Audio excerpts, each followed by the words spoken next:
যেহেতু আপুনি আছুৰ পৰা বিজেপিত গ'ল চ' আছুৰ কাৰণে আপুনি গাদ্দাৰী কাম কৰিছে নেকি বা মই যদি সুধোঁ আপুনি গাদ্দাৰ নেকি দীপাংকৰ ওজা গাদ্দাৰ নেকি আপুনি কি বুলি ক'ব নিজক আৰু যিহেতু আপুনি হিমন্ত বিশ্ব শৰ্মাক ফ'ল' কৰে বা ভাল পায় আৰু দিলীপ শইকীয়াৰ কথা কৈছে নেকি কিয় তেওঁলোকক মানে ভাল পোৱাৰ ৰিজনটো কি মানে তেওঁলোকৰ কি বস্তুৰ প্ৰতি আপোনাৰ মানে আকৰ্ষিত হয় কেনেকুৱা ধৰণৰ গুণৰ প্ৰতি তেওঁৰ বয়স হৈছে 28 বছৰ আৰু মই এইটো কৈ আছিলোঁ যে বয়স কম থকা মানুহ খুব কম আছে চাগে ৰাজনীতিবিদ বা ৰাজনীতিৰ লগত জড়িত থকা মানুহ আপোনাৰ কিন্তু বয়স কম গতিকে ইমান কম সময়তে মানে কম বয়সতে কিহৰ কাৰণে মানে মন মেলিলে ৰাজনীতিত আহিবৰ কাৰণে কিছুমানে কৈছে অকমান সময় ৰ'ব লাগিছিল মানে আৰু অলপ টাইম দিব লাগিছিল আপুনি ফিল কৰে নি মানে বেছি সোনকাল হ'ল নেকি এনেকুৱা এই বস্তুখিনি মই ক্লিয়াৰ কৰিব গৈ আছোঁ আপোনাৰ জৰিয়তে বহুতে কয় যে আঁচনি মানে বহুত মানুহক পংগু কৰি পেলাইছে আপুনি কি মন্তব্য আগবঢ়াব বিচাৰিব ৰাজনীতিৰ লগত জড়িত থকা ব্যক্তিসকল প্ৰেমটোক কি হিচাপে চায় প্ৰেমটোক চবৰে বেলেগ বেলেগ আচলতে দৃষ্টিভংগী থাকে কেতিয়াবা আপুনি ধোকা খাইছে না লাইফত প্ৰেমৰ কাৰণে কাৰণ কেলৈ সুধিছোঁ এইটো কুৱেশ্যন মানে এইটো বয়সৰ আপোনাৰ যিটো বয়স হৈছে মানে এইটো সময়ত খুব প্ৰেমত পৰি থাকে ব্ৰেকআপ হয়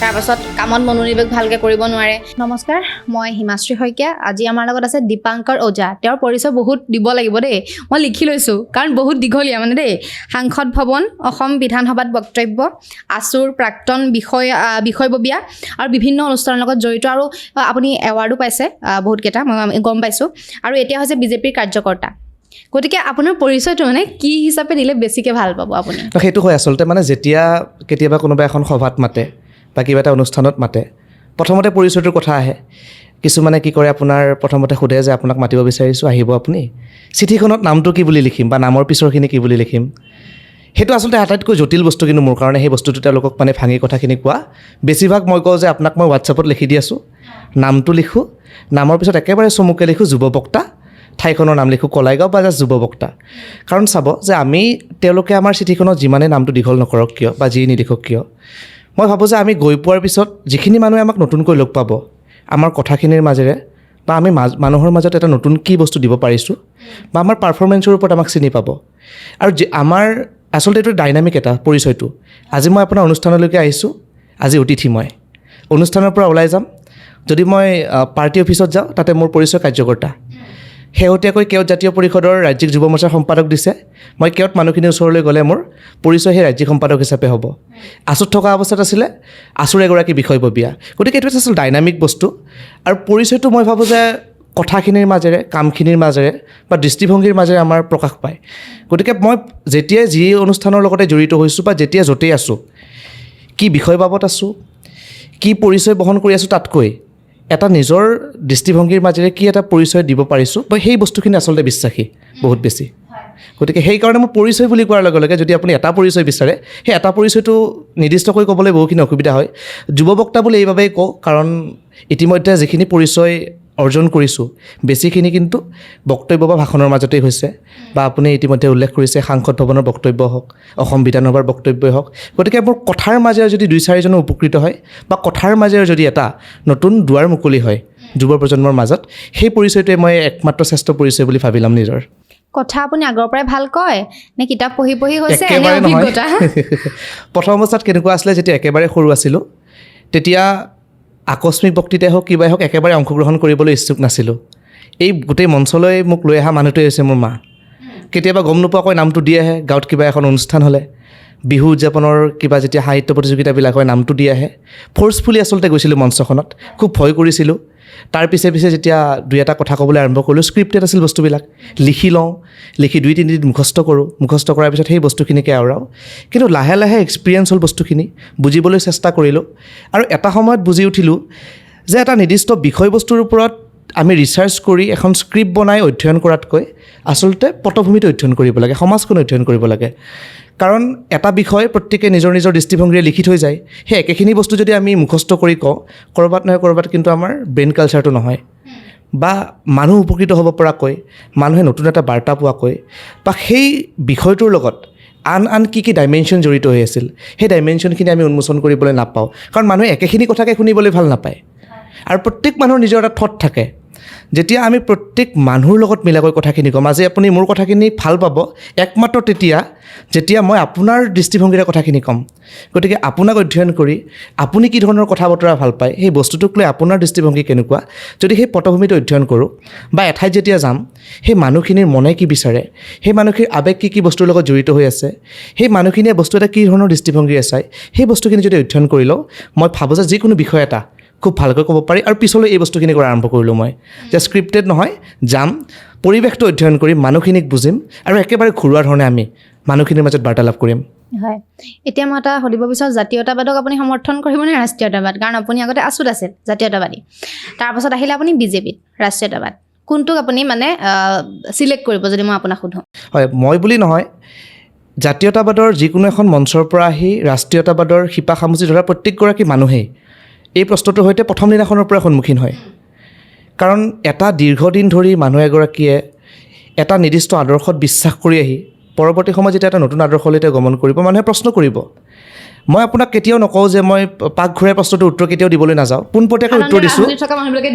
মই এতিয়াও সম্পূৰ্ণ অন্তঃকৰণেৰে জাতীয়তাবাদক সমৰ্থন কৰোঁ, কিন্তু তাতে এটা কিন্তু আছে, সেই জাতীয়তাবাদ হ'ব লাগিব বিবেকৰ সৈতে জাতীয়তাবাদ। জাতীয়তাবাদী আজি তাৰিখতো সমৰ্থন কৰোঁ, আছুত থকা অৱস্থাতো জাতীয়তাবাদ সমৰ্থন কৰিছিলোঁ, আজি বিজেপিত আহিও জাতীয়তাবাদী সমৰ্থন কৰোঁ। কিন্তু জাতীয়তাবাদৰ এটা সংজ্ঞা আছে। কেতিয়াবা কি হয়, আমাক এই জাতীয়তাবাদৰ সংজ্ঞাটো কিছুমান আমাক সাংগঠনিকভাৱে নহয়, আমি যাক ফ'ল' কৰোঁ, যাক আমি লিডাৰ বুলি ভাবোঁ, তেওঁলোকে আমাক জাতীয়তাবাদৰ সংজ্ঞাটো এটা বেলেগ ধৰণে বিশ্লেষণ কৰে বা বেলেগ ধৰণে বুজায়। জাতীয়তাবাদ মানে কি? মই জাতীয়তাবাদৰ দুটা সংজ্ঞাক আটাইতকৈ বেছি বিশ্বাস কৰোঁ। এটা হৈছে যিটো আছুত থাকি আমি কৈছিলোঁ, জয় আই অসম, আৰু আনটো হৈছে ভূপেন হাজৰিকাদেৱে কৈছিল যে সহস্ৰ বাৰিষাৰ উন্মাদনাৰ অভিজ্ঞতাৰে পংগু মানুহকো সবল সংগ্ৰামী আৰু অগ্ৰগামী কৰি নুতুল কিয়। এতিয়া জয় আই অসমৰ কথা কওঁ, জয় আই অসম কেনেকৈ হ'ব, অসমীয়াৰ বিকাশ কেনেকৈ হ'ব, অসমীয়া এইখনক আমি কেনেকৈ এখন সোণৰ অসম গঢ়িম, বা অসমৰ জয়গান কি ধৰণে গাম, আমি কেৱল ক'লেইতো নহ'ব, হাতে কামে কৰিব লাগিব। বিজেপি যেতিয়া আহিছিল প্ৰথম 2016 চনত, তেওঁলোকে জাতি মাটি ভেটিৰ কথা কৈছিল। জাতি কি ধৰণে ৰক্ষা কৰিলে তেওঁলোকে, মাটি কি ধৰণে ৰক্ষা কৰিলে, ভেটি কি ধৰণে গঠিলে। তেওঁলোকে আজিৰ তাৰিখত 1.5 লাখ নিবনুৱাক চৰকাৰী সংস্থাপন দিছে। সত্ৰৰ ভূমি তেওঁলোকে বেদখল কৰিছে। ইতিমধ্যে অসমৰ 1.5 লাখ বিঘা ভূমি, চৰকাৰী ভূমি তেওঁলোকে উচ্ছেদ কৰিছে, বেদখলমুক্ত কৰিছে। যেতিয়া আপুনি মিছন বসুন্ধৰা পৰ্টেলত যাব, প্ৰায় 3.5 লাখ তেওঁলোকে ভূমি নিষ্পত্তিকৰণ কৰিছে, নিয়মীয়াকৰণ কৰিছে। ইয়াতকৈ আৰু মাটি ৰক্ষাৰ সংকল্প কি হ'ব পাৰে? ভেটিৰ কথা কৈছোঁ, বটৰদবা সত্ৰ পুনৰুদ্ধাৰ কৰিছে, নতুন সাংস্কৃতিক প্ৰকল্প কৰিছে। আমি যেতিয়া আছুত আছিলোঁ, যেতিয়া অসম আন্দোলনৰ আমি প্ৰত্যেকটো মুহূৰ্ততে আমি অসম আন্দোলন আৰু অসম চুক্তিৰ 6 নম্বৰ দফাৰ কথা আমি কৈ আহিছিলোঁ। অসম চুক্তি আজি অত বছৰ হ'ল, আজি গোটেই জাতিটোৱে সংগ্ৰাম কৰিলে জেনেৰেশ্যন বাই জেনেৰেশ্যন, সেই প্ৰশ্নখিনিকে কিন্তু চবে কৰি আহিছে, কিন্তু সেই প্ৰশ্নখিনি প্ৰাসংগিক হৈ আহিছে সময়ে সময়ে। আমি দেখা নাই সেই আন্দোলন, আমাৰ মা দেউতাহঁতে আন্দোলন কৰিছিল। আমাৰ ঘৰখনো অসম আন্দোলনৰ লগত একেবাৰে ওতঃপ্ৰোতভাৱে জড়িত হোৱা এখন ঘৰ, জাতীয়তাবাদৰ শিপা খামোচা এখন ঘৰ। যি 860গৰাকী শ্বহীদৰ নাম আমি কেতিয়াও মুখস্থও কৰিব পৰা নাছিলোঁ, বা এখন নিৰ্দিষ্ট ফলকত আমি দেখাও নাছিলোঁ সেইসকল নাম, আজি গুৱাহাটীৰ বৰাগাঁৱত নিৰ্মাণ কৰা শ্বহীদ স্মাৰকত আমি তেওঁলোকৰ মুখ দেখিবলৈ পাইছোঁ। সেই শ্বহীদৰ পৰিয়ালসকলে তেওঁলোকৰ মুখকেইখন দেখিবলৈ পাইছে। যেতিয়া অসমত পৰ্যটকসকল আহিব, মা কামাখ্যা গৈ তেওঁলোক কিন্তু শ্বহীদ স্মাৰকত যাব, শ্বহীদসকলক দেখিব। আমাৰ অসমৰ জাতীয়তাবাদৰ ইতিহাসটো কোনে পুনৰুদ্ধাৰ কৰিছে? বিজেপিয়ে কৰিছে। গতিকে জাতি মাটি ভেটিৰ সংকল্প, সেই জয় আই অসমৰ সেই যে এটা আমি শ্লোগান দিওঁ, সেই যে টেগ টু জয় আই অসম, আজিৰ তাৰিখত কিন্তু 100% ৰূপায়ণ কৰাৰ দিশে এইখন চৰকাৰ অগ্ৰসৰ হৈছে। ভূপেন হাজৰিকাৰ উক্তিটোৰ কথা ক'ব বিচাৰোঁ। আজিৰ তাৰিখত চৰকাৰী আপুনি আঁচনি বুলিয়েই কওক, যি বুলিয়েই নকওক, সমাজৰ প্ৰতিটো শ্ৰেণীৰ নাগৰিক উপকৃত হ'ব পৰাকৈ চৰকাৰখনে আঁচনিসমূহ নিৰ্ধাৰণ কৰিছে। যদি আজি আপুনি অৰুণোদয় আঁচনিটো চায়, আমি যেতিয়া ছাত্ৰ সংগঠনৰ মজিয়াত আছিলোঁ, আমি এটা বেলেগ ধৰণে চাইছিলোঁ আঁচনিবিলাকক। জনসাধাৰণ হিচাপে আমি আঁচনিসমূহ বেলেগ ধৰণে চাওঁ। আজি ৰাজনৈতিক জীৱনৰ এটা একেবাৰে ক্ষুদ্ৰ অংশ হৈ আমি যদি চাওঁ যে আপোনাৰ বাবে বা মোৰ বাবে বা আন এগৰাকী ব্যক্তিৰ বাবে অৰুণোদয় আঁচনিৰ হিতাধিকাৰী এগৰাকী সাধাৰণ মহিলা হ'ব পাৰে, কিন্তু সেই মহিলাগৰাকীৰ বাবে আপুনি চিন্তা কৰক, এটা ডাঙৰ উৎসৱ। তেওঁ ঘৰৰ কাম কাজ বাদ দি, ঘৰৰ এই সামাজিক পৰিকাঠামোটো বাদ দি, তেওঁ ঘৰৰ সংকীৰ্ণতাৰ যিখিনি আমি মাজত থাকোঁ, ৰাতিপুৱাৰ পৰা উঠি সন্ধিয়ালৈকে যিখিনি কাম কাজ থাকে, সেই কাম কাজখিনি বাদ দি তেওঁ এখন সমাজ পায়। তেওঁৰ দৰে আন লাখ লাখ মহিলা ওলাই আহে। যিদিনাখন চেক বিতৰণ কাৰ্যসূচী হয়, প্ৰায় একেলগে 25,000 30,000 মহিলা একগোট হয়। তেওঁলোকে নিজৰ নিচিনা আন আৰু 25,000 মানুহক লগ পালে। এটা সামাজিকীকৰণ নহয় নেকি এইটো? এটা মানুহৰ অধিকাৰ প্ৰাপ্তিৰ এটা উৎসৱ নহয় জানো? তাহানিতেতো শংকৰদেৱেও নামঘৰ প্ৰতিষ্ঠা কৰি আই মাতৃসকলক ঘৰৰ পৰা উলিয়াই আনিছিল। সামাজিকীকৰণ কৰিছিল। আৰু আজি মই ভাবোঁ ক'ৰবাত নহয় ক'ৰবাত সেই মহাপুৰুষীয় আদৰ্শকেই এইখন চৰকাৰে বাস্তৱায়িত কৰিছে। এই কথাবিলাক আমি সূক্ষ্মভাৱে অধ্যয়ন নকৰোঁ। কেৱল আমি কওঁ যে অৰুণোদয় 1250 টকা দিছে কি হ'ব। সেই 1250 টকা দিয়া মহিলাগৰাকীৰ যে এটা সামাজিকীকৰণৰ পথ প্ৰশস্ত কৰিছে, তেওঁক যে এখন সমাজ দিছে, তেওঁক যে আন 10গৰাকী মহিলাৰ সৈতে একেলগে থিয় হৈ বা ঘৰৰ তেখেতৰ গিৰিয়েকগৰাকীৰ সৈতে যে সৈতে সমাজত এগৰাকী অংশীদাৰ হ'বলৈ সুযোগ দিছে, এই কথাখিনিও কিন্তু আমি আলোচনা কৰিব লাগিব আৰু সেই দৃষ্টিভংগীৰেও কিন্তু আমি কথাখিনি চাব লাগিব। বহুতে কয় যে আঁচনিয়ে মানে বহুত মানুহক পংগু কৰি পেলাইছে, আপুনি কি মন্তব্য আগবঢ়াব বিচাৰিব? এতিয়া যদি উদাহৰণলৈকে যাওঁ, এগৰাকী আপুনি চাব, তেখেত অশিক্ষিত এগৰাকী মহিলা, যিকোনো ঘৰৰ হ'ব পাৰে, তেখেত মেট্ৰিকো উত্তীৰ্ণ হোৱা নাই, তেখেতক আপুনি কি ধৰণে নিয়োগ কৰিব? তেখেতক আপুনি কিবা APSC UPSC চাকৰি দিব পাৰিব নেকি? নোৱাৰে। যাক যি ধৰণে সকাহ কৰিব পাৰে। আৰু হিতাধিকাৰীটো সকলো নহয়, হিতাধিকাৰী এটা মানদণ্ড থাকে, এটা শ্ৰেণী বিভাজন থাকে। আৰু হিতাধিকাৰী এই গোটেই ব্যৱস্থাটো এনেকুৱা যে যিসকলে চাকৰি কৰিব, আমি প্ৰতিবাদ কৰিলোঁ হয় যদি এফালে 1.5 লাখ নিবনুৱা তেওঁলোকে সংস্থাপন নিদি কেৱল তেওঁলোককো যদি হিতাধিকাৰী সাজিলে হয়।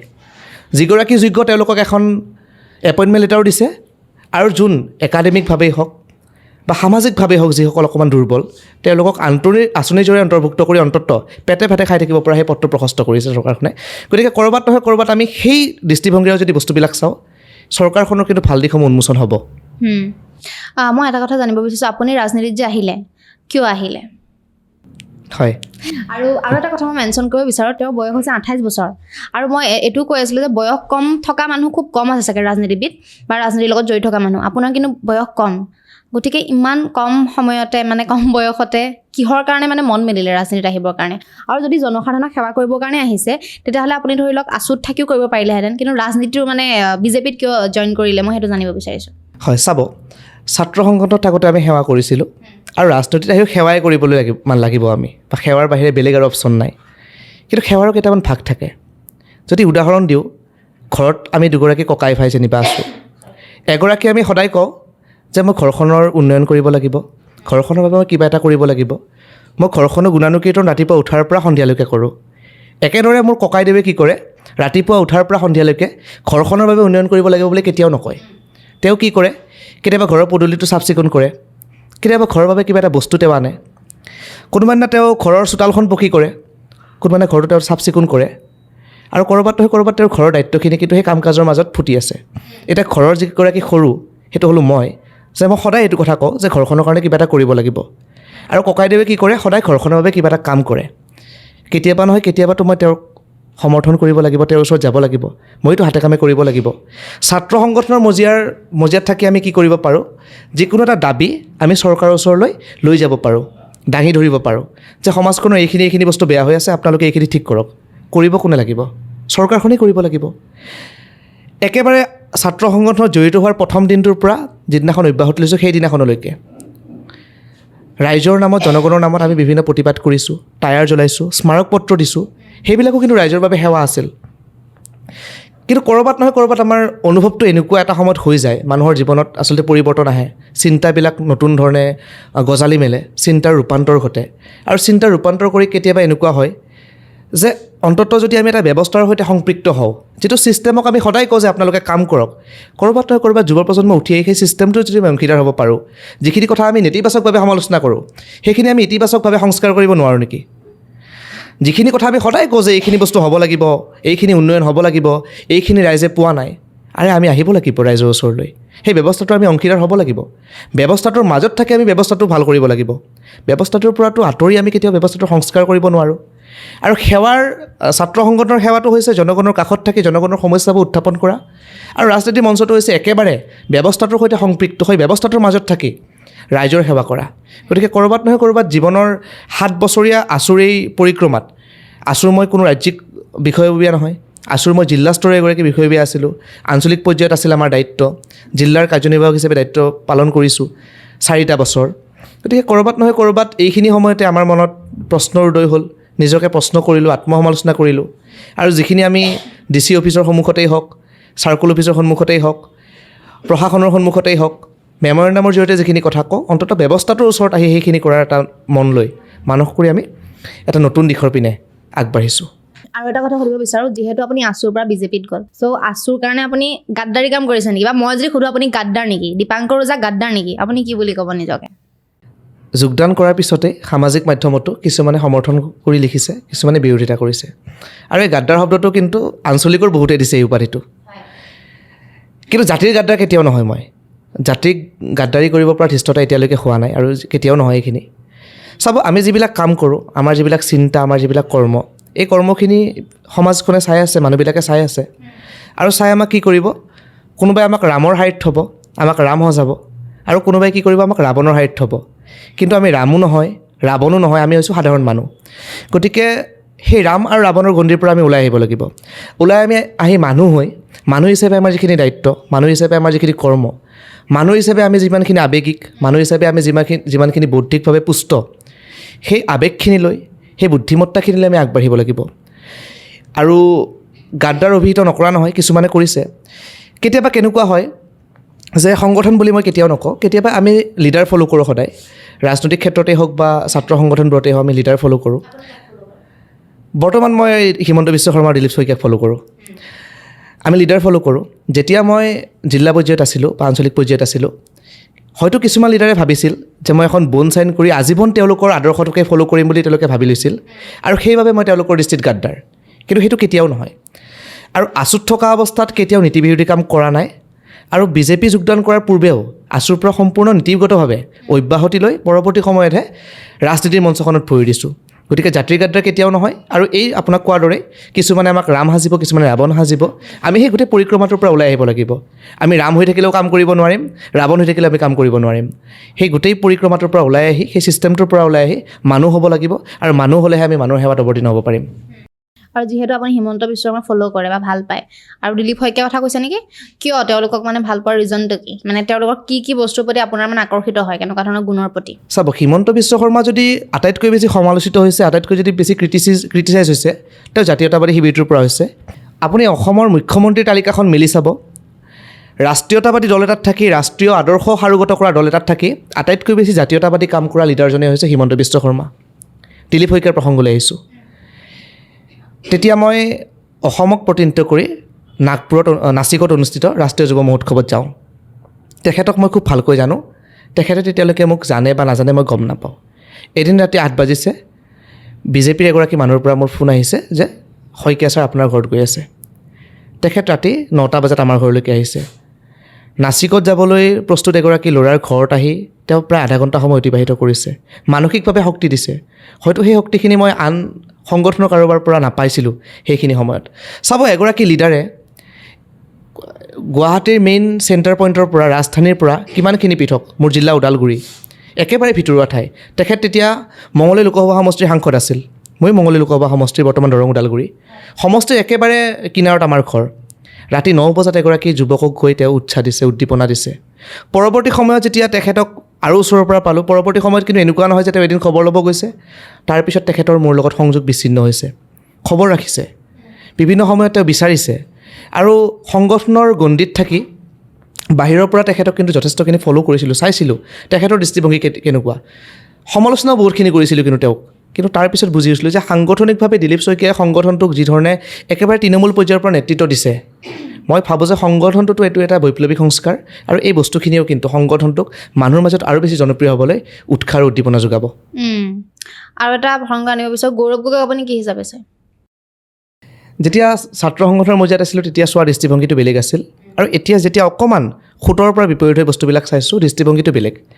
আমি কোনো এগৰাকী নেতাক কিমানখিনি সমৰ্থন কৰোঁ, কিমানখিনি বিৰোধিতা কৰোঁ, এইখিনি আমি এটা পৰিসৰৰ মাজত চালে উত্তৰটো একেবাৰেই পোৱা যায়।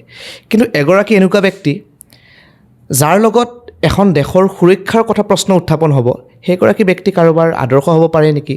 সেইগৰাকী ব্যক্তিক মই কোনটো পইণ্ট অফ ভিউৰে চাইছোঁ, সেইগৰাকী ব্যক্তিক মই কোনটো দৃষ্টিভংগীৰে চাইছোঁ, এই কথাখিনি ক'ৰবাত নহয় ক'ৰবাত কিন্তু প্ৰাসংগিক হৈ নুঠে। কাৰণ চাব, তেখেতে উল্লেখ কৰিছিল যে তেখেত তক্ষশিলা চাবলৈ গৈছিল। তেখেতটো ছ'চিয়েলি বহুখিনি এক্টিভ, ছ'চিয়েল মিডিয়াত তেখেত থাকে এক্টিভ হৈ। তক্ষশিলাত যোৱাৰ পিছত তক্ষশিলা তেওঁ চাই আহি বিশ্বৰ প্ৰথমখন বিশ্ববিদ্যালয়, যিখন ভাৰততে আছিল, তেওঁ এডুকেশ্যন ছিষ্টেমটোৰ কাৰণে সদনত একাষাৰো কথা কিয় নক'লে? তেখেতে যে এয়াৰপৰ্টৰ প্ৰসংগৰ কথা কয়, তেখেতে যে এয়াৰপৰ্টৰ চাহ বিস্কুটৰ প্ৰাইচখিনি কয়, তেখেতে কিয় এবাৰ তক্ষশিলাৰ প্ৰসংগ নানিলে? নেশ্যনেল এডুকেশ্যন পলিচি যেতিয়া ইমপ্লিমেণ্ট কৰিবলৈ লৈছিল চৰকাৰখনে, কেন্দ্ৰীয় চৰকাৰে, সদনৰ মজিয়াটো আচলতে বিতৰ্ক হৈছিল। তাত তেওঁ তক্ষশিলাৰ প্ৰসংগকে উত্থাপন কৰা নাছিল। বাট তেখেতে নেশ্যনেল এডুকেশ্যন পলিচিৰ যিখন কাউন্সিল আছিল, যিখন ব'ৰ্ড আছিল, যিখন তদাৰক সমিতিয়ে এই গোটেই ড্ৰাফ্ট কৰিছিল, এখন প্ৰস্তাৱনা প্ৰস্তুত কৰি উলিয়াইছিল, এটাও পৰামৰ্শ তেওঁৰ পৰা কিয় নগ'ল? তেওঁতো বিৰোধী পক্ষত থাকিও পৰামৰ্শ এটা দিব পাৰিলেহেঁতেন। দ্বিতীয়টো কথা, তাহানিতে যেতিয়া অসম সংকটত পৰিছিল, চীন ভাৰতৰ যুদ্ধ হৈছিল, নেহেৰুৱে চকু টুকিছিল যে অসমখনক মই বচাব নোৱাৰিলোঁ, ক্ষমা কৰিব মোক। তাৰ কেইবছৰমান পিছত এগৰাকী প্ৰধানমন্ত্ৰী অসমখনে ভাৰতখনে পালে, অসমৰ সৌভাগ্য। তেখেতে কি কৰিলে, এনেকুৱা এটা ৰাজপথ নিৰ্মাণ কৰিলে য'ত যুদ্ধ বিমান অৱতৰণ কৰিব পাৰে। লুৰিণজ্যোতি গগৈয়েও আনকি সমৰ্থন কৰিছে। কিন্তু তেখেতে কি কৈছে যে এয়াৰপৰ্টত একাপ চাহৰ দাম কিমান, ফ্লাইটৰ ফেয়াৰ অসমৰ পৰা দিল্লীলৈকে কিমান, ধাৰাসাৰ স্ক্ৰীনশ্বট তেখেতৰ কমেণ্ট বক্সত গ'ল। গতিকে চাব, যেতিয়া চৰকাৰে কিবা এটা বস্তু ভাল কৰে, সেই বস্তুখিনি কিন্তু সংগঠনত থাকোঁতে মোৰ দৃষ্টিভংগী একেবাৰে স্পষ্ট আছিল। মই মোৰ আঞ্চলিক পৰ্যায়ৰ নেতৃত্ব বা জিলা পৰ্যায়ৰ নেতৃত্ব কৰি এই কথাখিনি বাৰে বাৰে কৈ আছিলোঁ যে চৰকাৰেই হওক, প্ৰশাসনেই হওক বা কিবা এটা ব্যৱস্থাই হওক, এটা ডেম'ক্ৰেটিক ব্যৱস্থাই যেতিয়া এটা ভাল কাম কৰে, আমি অন্ততঃ সাংগঠনিক গণ্ডিত থাকি হ'লেও ভালখিনিক ভাল আৰু বেয়াখিনিক বেয়া বুলি ক'বলৈ আমি কুণ্ঠাবোধ কৰিব নালাগে। সেইখিনি ধৃষ্টতা আমাৰ থকাটো উচিত। আজি লুৰিণজ্যোতি গগৈয়ে কিন্তু সমৰ্থন কৰিছে। গতিকে আমি কোনোবা ৰাজনৈতিক মঞ্চত থাকিম, কোনোবা আমি শৈক্ষিক ক্ষেত্ৰখনত থাকিম, একাডেমিক ফিল্ডত থাকিম, কোনোবা বৌদ্ধিক মহলত থাকিব, কোনোবা বাওপন্থাত থাকিব, কোনোবা ৰাজনীতিত থাকিব। কিন্তু যেতিয়া দেশৰ সুৰক্ষাৰ কথা আহিব, যেতিয়া ভাল কামবিলাকৰ কথা আহিব, যেতিয়া এনেকুৱা কিছুমান কথা বতৰা হ'ব যিখিনিয়ে জাতিক আহি থকা 100 বছৰলৈকে সুৰক্ষিত কৰি ৰাখিব, অন্ততঃ সেনেকুৱা ইছ্যুত অকণমান ৰাজনীতিৰ দৃষ্টিভংগী পৰিহাৰ কৰি আমি গোটেইবিলাক এখন ছেম প্লেনত আহিব লাগে। এটা সমতলত আমি গোটেইখিনি মানুহ থাকি সেই বস্তুটোক আমি চিৰস্থায়ী কৰাত আমি আগবাঢ়িব লাগে। মোৰ দৃষ্টিভংগী এইখিনি। হয়, আপুনি ধৰি লওক বিভিন্ন মানুহক লগ পাই থাকে, যুৱ প্ৰজন্মৰ লগত আপোনাৰ ভাল ৰাজনীতিৰ প্ৰতি তেওঁলোকে কেনেধৰণে আগ্ৰহিত, বা আপোনাৰ পৰা আপোনাকো সোধে নি বাকী কিছুমান কথা বা আলোচনা কৰা হয় নেকি ৰাজনীতিৰ কথা? চাব, ৰাজনীতিত নতুনকৈ সোমোৱাৰ পিছতেই ভাল বুলিও বহুতে কৈছে, বেয়া বুলি কৈছে। তাৰ মাজত আৰু এটা শ্ৰেণী পাইছোঁ মই, তেওঁলোকক মই ইটিকিং কৰি কোৱা নাই, তেওঁলোকক সন্মানজনকভাৱেই কৈছোঁ। তেওঁলোকে আমাৰ পৰা আশা কৰে বহুতখিনি। আচলতে বহুতেই কৈছে যে একাডেমিকভাৱেতো যথেষ্টখিনি ঠিকে আছোঁ, একেবাৰেতো বেয়া নহয়। APSC UPSCৰ কাৰণে প্ৰিপেৰেশ্যন নকৰোঁ কিয়? কাৰণ ইউনিভাৰ্চিটিত মই বেষ্ট টপাৰ আছিলোঁ, হয়, সেইটো জানিছোঁ, মাষ্টাৰ্ছত গোল্ড মেডেলিষ্ট আপুনি আছিলোঁ। তাৰপিছত বহুতে আশা কৰিছিল যে মোৰ কেৰিয়াৰটো এটা একাডেমিক কেৰিয়াৰ হ'ব, হয়তো মই PhD কৰিম বা এতিয়াও হয়তো কৰিব পাৰোঁ PhD, বা তাৰ পৰৱৰ্তী সময়ত আমি কি কৰিম, প্ৰশাসনিক সেৱাৰ বাবে মন মেলিম, APSCৰ প্ৰিপেৰেশ্যন কৰিম বা UPSCৰ প্ৰিপেৰেশ্যন কৰিম। কিন্তু ৰাজনীতিও এটা কেৰিয়াৰ অপশ্যন হ'ব পাৰে। আৰু মই ভাবোঁ যে শিক্ষিত যুৱকসকল, শিক্ষিত যুৱক যুৱতীসকল ৰাজনীতিত আহিব লাগে, কাৰণ তেওঁলোকৰ ৰাজনীতিৰ প্ৰয়োজন আছে। সকলোৱে বিচাৰে সেইটো। কাৰণ যিটো সময়ত আমি ৰাজনীতিক একেবাৰে বেয়া বস্তু এটা বুলি ভাবি আছোঁ, বাহিৰত থাকিতো আমি ৰাজনীতিক বহুখিনি বেয়া বুলি ভাবোঁ, নেতিবাচক আমাৰ মনোবৃত্তিটো বেছি ৰাজনীতিৰ প্ৰতি। কিন্তু সেইবাবে যুৱ প্ৰজন্মৰ ৰাজনীতি আহিব লাগে। আৰু যদি সঁচাকৈ বেয়া হৈ আছে, মই বেয়া ভাল বুলি নকওঁ, যদি বেয়া হৈ আছে, অন্ততঃ ভাল মানুহ আহিব লাগে, শিক্ষিত মানুহ আহিব লাগে, আৰু ভালদৰে ছিষ্টেমটো গঢ় দিব লাগে তেওঁলোকে। কাৰণ চাব, আজি আপুনি এগৰাকী অশিক্ষিত ৰাজনৈতিক নেতাই বস্তু এটা যিধৰণে বিশ্লেষণ কৰিব, এগৰাকী শিক্ষিত মানুহে কিন্তু তেওঁৰ বিশ্লেষণটো বেলেগ ধৰণৰ পৃথক হ'ব। তেওঁ অধ্যয়ন নকৰাকৈ কথা নকয়, তেওঁ নপঢ়াকৈ কথা নকয়, তেওঁ অন্ততঃ বিধানসভাৰ ৰুল বুকখন চাব। গতিকে এতিয়াতো এনেকুৱা এটা প্ৰয়োজন হৈছে যে বিধানসভাৰ মজিয়াত কিছুমান বিৰোধী পক্ষৰ আমি নেতাকো দেখা পাওঁ। এফালে মুখ্যমন্ত্ৰীগৰাকীয়ে বক্তব্য ৰাখি থাকে, আনফালে তেখেতে মাইকটো বাৰে বাৰে ডিষ্টাৰ্ব কৰি থাকে। যিগৰাকী বক্তাই ক'বলৈ থিয়া হৈছে, যিখিনিক অধ্যক্ষ ডাঙৰীয়া সময়খিনি দিছে, তেওঁতকৈ আন এগৰাকীৰহে শব্দটো মাইকত বেছিকৈ শুনা যায়। সেইবাবেই তেওঁলোকক কি কৰিব লাগে, আচলতে এই বিধানসভাৰ ৰুল বুকখনৰ বাহিৰে এখন শিষ্টাচাৰৰ কিতাপ তেওঁলোকক দিয়াৰ প্ৰয়োজন। মই ভাবোঁ যে যেতিয়া শিক্ষিত যুৱক যুৱতীসকল আহিব, সেই শিষ্টাচাৰৰ কিতাপখনৰ তেওঁলোকক প্ৰয়োজন নহয়। তেওঁলোকে সেই শিষ্টাচাৰখিনি যুগুতাই আনিব, আৰু শিষ্টাচাৰী হৈ তেওঁলোকে ৰাজনীতিটোক এটা সাংঘাতিক ধৰণে সংস্কাৰ কৰিব পাৰিব। কাৰণ প্ৰতিটো মুহূৰ্ততে সমাজখন আপডেট হৈ আছে, পলিটিক্সৰ এটা ডাইনামিক প্ৰচেছ, চলমান প্ৰক্ৰিয়া এটাৰ মাজেৰে পলিটিক্সটো গৈ আছে। বিশ্বৰ যদি আমি পলিটিকেল চিনাৰিঅ'টো চাওঁ, খুব একেবাৰে জানা শুনা বা ইণ্টেলেক্ট মানুহখিনি আছে পলিটিক্সত। হোৱাই নট ইন আছাম, আমাৰ মুখ্যমন্ত্ৰীগৰাকী ডক্টৰেটধাৰী এগৰাকী ব্যক্তি, আৰু বৰ্তমান পলিটিক্সত উঠি অহা প্ৰজন্মই কিন্তু এটা বহুত গুৰু দায়িত্ব বহন কৰিবলৈ গৈ আছে। আৰু আপুনি চাব, আহি থকা 10 বছৰৰ ভিতৰত বহুকেইগৰাকী ডক্টৰেট থকা ব্যক্তি বিধানসভাত যাব, বা বিধানসভাৰ মজিয়া এখন চাবলৈ কিন্তু জাকত জিলিকা হ'ব, গোটেইখিনি শিক্ষিত মানুহে কিন্তু ভৰি পৰিব। আৰু এইটো এটা আচলতে ছিষ্টেমটোৰ এটা কল, ছিষ্টেমটোৰ আহ্বান যে আহক, নতুন প্ৰজন্ম এটা আহক আৰু আমাক নতুন ধৰণে সজাগ। আৰু আমি দেখা পাওঁ মহিলা কিন্তু ৰাজনীতিত খুব কম সক্ৰিয়। মানে আপুনি কি ক'ব বিচাৰে মানে এই প্ৰসংগটোত? সেইটোৱেই কাৰণ মহিলাৰ চাব ৰাজনীতিবিদ। হয় সেইটোৱেই কাৰণ ৰাজনীতিৰ মজিয়াত মহিলাৰো প্ৰয়োজন আছে, ৰাজনীতিৰ মজিয়াত যুৱকৰো প্ৰয়োজন আছে। কাৰণ এগৰাকী মহিলাই মহিলাৰ সমস্যাখিনি যি ধৰণে অনুধাৱন কৰিব, আমি উপলব্ধি কৰিব পাৰিম, পুৰুষসকলে আমি উপলব্ধি কৰিব পাৰিম, অনুভৱ কৰিব পাৰিম, মহিলাসকলে মহিলাসকলৰ সমস্যাটো অনুধাৱন কৰিব পাৰিব। ক'ৰবাত নহয় ক'ৰবাত আমাৰ সেই অনুধাৱনখিনি নহ'ব। গতিকে মহিলাৰ সমস্যাখিনি মহিলা প্ৰতিনিধিৰ জৰিয়তে আহিব লাগিব। কিন্তু বৰ্তমান সময়ত কিন্তু বহুখিনি মহিলা একেবাৰে ৰাজনীতিত তৎপৰ হৈ উঠিছে, ৰাজনৈতিকভাৱে তেওঁলোক পৰিপুষ্ট হৈ উঠিছে, ৰাজনৈতিকভাৱে তেওঁলোক আচলতে উৎসাহী হৈ ৰাজনীতি মঞ্চখনত জড়িত হৈছে। আৰু আপুনি যে অকণমান আগতে আপোনাৰ লগত আলোচনা কৰিছোঁ যে হিতাধিকাৰী সৃষ্টি কৰিছে, লাখপতি বাইদেউ সৃষ্টি কৰিছে বিজেপিয়ে, বিভিন্ন আঁচনিৰ জৰিয়তে মহিলাখিনিক কানেক্ট কৰিছে, সংযোগ কৰিছে, এইটো আচলতে একেবাৰে প্ৰাথমিক প্ৰক্ৰিয়া। তেওঁলোক প্ৰথমতে ব্যৱস্থাটোৰ সৈতে কানেক্ট হ'ব, ব্যৱস্থাটো বুজিব, তাৰপিছত তেওঁলোক নিজে নিজেই আহি আজি তেওঁলোকে চেকখন গ্ৰহণ কৰিছে, পৰৱৰ্তী সময়ত তেওঁলোকে চেক বিতৰণ কৰা এগৰাকী ৰাজনৈতিক নেতা হিচাপে নিজকে গঢ়ি তুলিবলৈ কিন্তু তেওঁলোক উৎসাহিত হ'ব আৰু সেই পথ প্ৰশস্ত কৰিছে কিন্তু আজিৰ চৰকাৰখনে। গতিকে এইবিলাকো আচলতে এটা ইতিবাচক পদক্ষেপ। আমি কেৱল বস্তুখিনি কি ধৰণে চাওঁ যে তেওঁলোক হিতাধিকাৰী আহিছে, চেকখন লৈ গুচি গৈছে, কিন্তু চেকখন লৈ গুচি যোৱাৰ পিছতো তেওঁৰ ঘৰত এটা ডিছকাশ্যন হৈছে, ৰাতিটো তেওঁ নিজৰ পৰিয়ালৰ সৈতে আলোচনা কৰিছে দিনটোৰ কথাখিনি, ক'ৰবাত নহয় ক'ৰবাত তেওঁ মটিভেটেড হৈছে আৰু সেই মটিভেশ্যনে কিন্তু কাৰোবাক নহয় কাৰোবাক নিশ্চয় এই প্লেটফৰ্মটোলৈকে লৈ আহিব আৰু লৈ আহিয়ে আছে বৰ্তমান। হয়, আৰু বৰ্তমান কিন্তু দেখা পোৱা গৈ আছে সাম্প্ৰদায়িক ৰাজনীতি, হিন্দু মুছলমান খুব আমি দেখি থাকোঁ। আপোনাৰ মন্তব্য কি? আপোনাৰ মতে লাগে নে নালাগে কি মানে হিন্দু মুছলমানৰ ৰাজনীতি?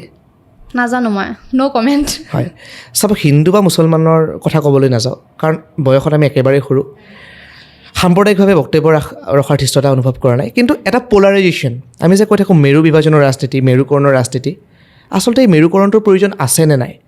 চাব, আপুনি যেতিয়া এটা গণতান্ত্ৰিক ব্যৱস্থাৰ মাজত থাকে, এখন গণতান্ত্ৰিক ৰাষ্ট্ৰৰ মাজত থাকে, এখন গণতান্ত্ৰিক ৰাজ্যৰ ভিতৰত থাকে, এটা মেৰুৰ সৃষ্টি হ'বই। কেতিয়াও এটা স্ফেয়াৰৰ মাজত থাকিব নোৱাৰে বা এটা চেণ্টাৰত কেতিয়াও এটা ডাঙৰ বৃহৎ জনসমষ্টি থাকিব নোৱাৰে, এটা পল ক্ৰিয়েট হ'ব। অসমৰ ক্ষেত্ৰত কেনেকুৱা এটা পল ক্ৰিয়েট হয় যে ইণ্ডিজিনাছ পিপল এণ্ড মাইগ্ৰেণ্টেড পিপল। আমিতো অসম আন্দোলনো সেই বহিৰাগত সকলৰ আগ্ৰাসনৰ বাবেই কৰিছিলোঁ, সন্দেহযুক্ত নাগৰিকৰ বাবেই কৰিছিলোঁ। আৰু মই যিখন ঠাইৰ পৰা আহি আজি আপোনাৰ মঞ্চত বা আপোনাৰ এই ষ্টুডিঅ'ত বহি আছোঁ, সেই ঠাইখনৰ পৰা অসম আন্দোলনৰ উৎপত্তি হৈছিল। মঙলদৈ লোকসভা সমষ্টিৰ সাংসদ হীৰালাল পাটোৱাৰীৰ মৃত্যুৰ পিছত যেতিয়া নতুনকৈ উপ নিৰ্বাচন হৈছিল, সেই ইলেকশ্যন ভোটাৰ লিষ্টৰ ড্ৰাফটত সাংঘাতিক ধৰণে কি হৈছিলে, সন্দেহযুক্ত মানুহৰ নাম ধৰা পৰিছিল। তাৰপিছতে অসম আন্দোলন হৈছিল। তেতিয়া সময়ত আমি শব্দটো ব্যৱহাৰ কৰিছোঁ যে সন্দেহযুক্ত নাগৰিক। এটা পল ক্ৰিয়েট হ'ল যে সন্দেহযুক্ত নাগৰিক আৰু ভাৰতীয় নাগৰিক, এটা পল আছে। চাবতে আপুনি বস্তুখিনি, এটা পল আছে, পলৰ এটা মেৰুত আছে খিলঞ্জীয়া মানুহখিনি, এটা মেৰুত আছে সন্দেহযুক্ত মানুহখিনি। কিন্তু এটা সময়ত যেতিয়া সেই সন্দেহযুক্ত মানুহখিনিক আমি আইডেণ্টিফাই কৰি কৰি কৰি কৰি এনেকুৱাকৈ দেখোঁ যে সেই সন্দেহযুক্ত মানুহখিনিয়ে এটা বিশেষ কমিউনিটি বিলং কৰে বা তেওঁলোকৰ দৃষ্টিভংগীয়ে এটা সাম্প্ৰদায়িক মনোভাৱ লৈ এটা আগ্ৰাসী ধৰণে আগবাঢ়ি আছে, তেতিয়া বহুতে সেইটো কি ক'ব, হিন্দু মুছলমানৰ ৰাজনীতি। কিন্তু বিষয়টো কেনেকুৱা আছিল যে খিলঞ্জীয়া মানুহ আৰু সন্দেহযুক্ত নাগৰিক, এটা মেৰুটো সৃষ্টি হৈ আছে। যদি সেই মেৰুটো সৃষ্টি নহয় কি হ'ব? যদি আমি গোটেইখিনিক একাকাৰ কৰোঁ, আজি যদি খিলঞ্জীয়া মানুহখিনি আৰু সন্দেহযুক্ত মানুহখিনি যদি আমি এটা সমতলত ৰাখোঁ, এটা চেণ্টাৰত ৰাখোঁ, পাৰ্থক্য ক'ত থাকিল? আজি মোৰ ঘৰত জন্মা এগৰাকী মানুহে যিমানখিনি অধিকাৰ পায় বা মই যিখন ঘৰৰ পৰা আহিছোঁ, ভাৰতীয় নাগৰিক হিচাপে ময়ো সমান অধিকাৰ পাম। ভূমি অধিকাৰৰ পৰা আৰম্ভ কৰি ৰাজনৈতিক অধিকাৰ মোৰ বাবে সমান হ'ব। আন এগৰাকী যোৱা কেইটামান বছৰৰ পূৰ্বে কটাতাৰ পাৰ হৈ তেখেত আহিছে, তেখেতৰ বাবেও কি একে হ'ব লাগিব নেকি? কেতিয়াও নালাগে। গতিকে সেই পলটো, আৰু যদি আপুনি হিন্দু মুছলমান বুলি কয়, অসমীয়া খিলঞ্জীয়া মুছলমানৰ ৰক্ষণাবেক্ষণৰ কাৰণে বিগত ৭৫টা বছৰত আটাইতকৈ বেছি কাম কৰিছে, স্থায়ী কাম কৰিছে বিজেপি চৰকাৰখনে। আপুনি চাব, গৰীয়া, মৰীয়া, চৈয়দ, দেশী, জ্বলা, এই 5টা সম্প্ৰদায়ক কি কৰিছে, খিলঞ্জীয়া মুছলমানৰ স্বীকৃতি প্ৰদান কৰিছে। আৰু আজিৰ তাৰিখত আপুনি হিন্দু মুছলমানৰ ৰাজনীতি বুলিয়েই কওক বা যি বুলিয়েই নকওক কিয়, আটাইতকৈ বেছি লাঞ্ছনা বঞ্চনাৰ সন্মুখীন হৈছে খিলঞ্জীয়া মুছলমানখিনি। কিহৰ কাৰণে? সেই সন্দেহযুক্ত মানুহখিনিৰ কাৰণে। গতিকে ক'ৰবাত নহয় ক'ৰবাত চৰকাৰখনে এনেকুৱা এটা ব্যৱস্থা গ্ৰহণ কৰি আছে যে আইডেণ্টিফিকেশ্যন অফ দ্য পিপল, আইডেণ্টিফাইটো কৰিব লাগিব। কাৰণ সন্দেহযুক্ত নাগৰিকসকলক বা সন্দেহযুক্ত মানুহখিনিয়ে যিটো সম্প্ৰদায় তেওঁলোকে প্ৰতিনিধিত্ব কৰে, সেই মানুহখিনি আৰু যিখিনি খিলঞ্জীয়া মুছলমান, আমিতো একাকাৰ কৰিব নোৱাৰোঁ। কাৰণ খিলঞ্জীয়া মুছলমানৰতো সমান অধিকাৰ আছে যিমান আপোনাৰ বা মোৰ আছে। তেওঁলোকৰতো ভৱিষ্যত সুৰক্ষিত হ'ব লাগিব। গতিকে তেওঁলোকৰ ভৱিষ্যত সুৰক্ষিত হ'ব পৰাকৈ খিলঞ্জীয়াৰ সংজ্ঞা নিৰ্ধাৰণ কৰি তেওঁলোকক বিজেপিয়ে এটা মৰ্যাদা দিছে। গতিকে মেৰুকৰণৰ ৰাজনীতি থাকিব আৰু মেৰুকৰণটো ৰাজনীতিৰ ঊৰ্ধত এটা ব্যৱস্থা, য'ত আমি সদায়ে এটা গণতান্ত্ৰিক ব্যৱস্থাত ইণ্ডিজিনাছ পিপলখিনি বা খিলঞ্জীয়া মানুহখিনি এটা মেৰুত থাকিম আৰু আন এটা মেৰুত চৰকাৰখনে যিমানেই ব্যৱস্থা নকৰক কিয় এনেকুৱা এটা শ্ৰেণীৰ সৃষ্টি হয় য'ত এটা সন্দেহযুক্ত শ্ৰেণীয়ে এটা বিশেষ মনোবৃত্তি লৈ এটা অন্য এটা মেৰুত অৱস্থান কৰি থাকে। তেওঁলোকক পঠাই দিলে হৈছে চিনাক্ত কৰি পেলাই। এতিয়া আমাৰ সংবিধানখনেই হওক বা আমাৰ ব্যৱস্থাটোৱেই হওক ইমান বেছি জটিল যে আমাৰ সংবিধানখন পৃথিৱীৰ আটাইতকৈ ডাঙৰ সংবিধান। এগৰাকী সাধাৰণ মানুহেতো এইখন পঢ়িও পটককৈ শেষ কৰিব নোৱাৰিব। গতিকে যিহেতু আমাৰ ব্যৱস্থাটো এতিয়াও আমি প্ৰত্যেকগৰাকী মানুহে একেবাৰে সাংঘাতিক ধৰণে সংস্কাৰ কৰিব পৰাকৈ বা আপোনাৰ মোৰ মনত উদয় হোৱা প্ৰশ্নবিলাক আমি যি বিচাৰোঁ সেই ধৰণে হোৱা আমি কৰিব নোৱাৰোঁ আজিৰ তাৰিখত। গতিকে কি কৰিব লাগিব, এটা অন্ততঃ মেৰুৰ সৃষ্টি কৰি ক'ৰবাত নহয় ক'ৰবাত কিছুমান বস্তু আমি নিউট্ৰেলাইজ কৰিব লাগিব। যদি স্থায়ী সমাধান নাইও অন্ততঃ আমি এনেকুৱা এটা পথ প্ৰশস্ত কৰিব লাগিব, এনেকুৱা এটা আমি ৰাস্তা বিচাৰিব লাগিব, অন্ততঃ বেলেঞ্চ হওক, ভাৰসাম্যতাখিনি ৰক্ষা হৈ থাকক, যাতে যিখিনি প্ৰকৃত খিলঞ্জীয়া মানুহ, থলুৱা অসমীয়া মানুহ, যিখিনি ভূমিপুত্ৰ, যিখিনিয়ে বিগত বহু বছৰ ধৰি ভাৰতত বসবাস কৰি আছে, সেই মানুহখিনি যাতে প্ৰভুত্বৰ ওপৰত অকণমানো যাতে আচুৰ নালাগে, যাতে অকণমানো তেওঁলোকৰ ইফাল সিফাল নহয়, সেই বস্তুখিনি চাব লাগিব। আৰু এটা কোৱেশ্যন মই সুধিব বিচাৰিছিলোঁ, মই অলপ আগতে সুধিব বিচাৰিছিলোঁ মহিলাৰ কথাটো যেতিয়া আহিছিল, ফেমিনিজিমৰ সংজ্ঞাটো এজন পুৰুষ হিচাপে আপুনি কি ধৰণে নিৰ্ধাৰণ কৰিব বিচাৰিব? এইটো সাংঘাতিক কুৱেশ্যন এইটো। কওকচোন, মই জানিব বিচাৰিছোঁ। ফেমিনিজিমৰ সংজ্ঞা মোৰ দৃষ্টিত আচলতে কোনো সংজ্ঞা থাকিব নালাগে। কিয় থাকিব নালাগে? যদি আপুনি ফেমিনিজিমৰ সংজ্ঞা মোক বিচাৰে, হিউমেন হিচাপে তেওঁৰ সংজ্ঞা কি, মানুহ হিচাপে তেখেতৰ সংজ্ঞা কি, সমাজত হিউমেনিজিম থাকিব লাগে, ফেমিনিজিম বুলি এক্সট্ৰাকৈ শ্ৰেণীৰ কোনো প্ৰয়োজন নাই।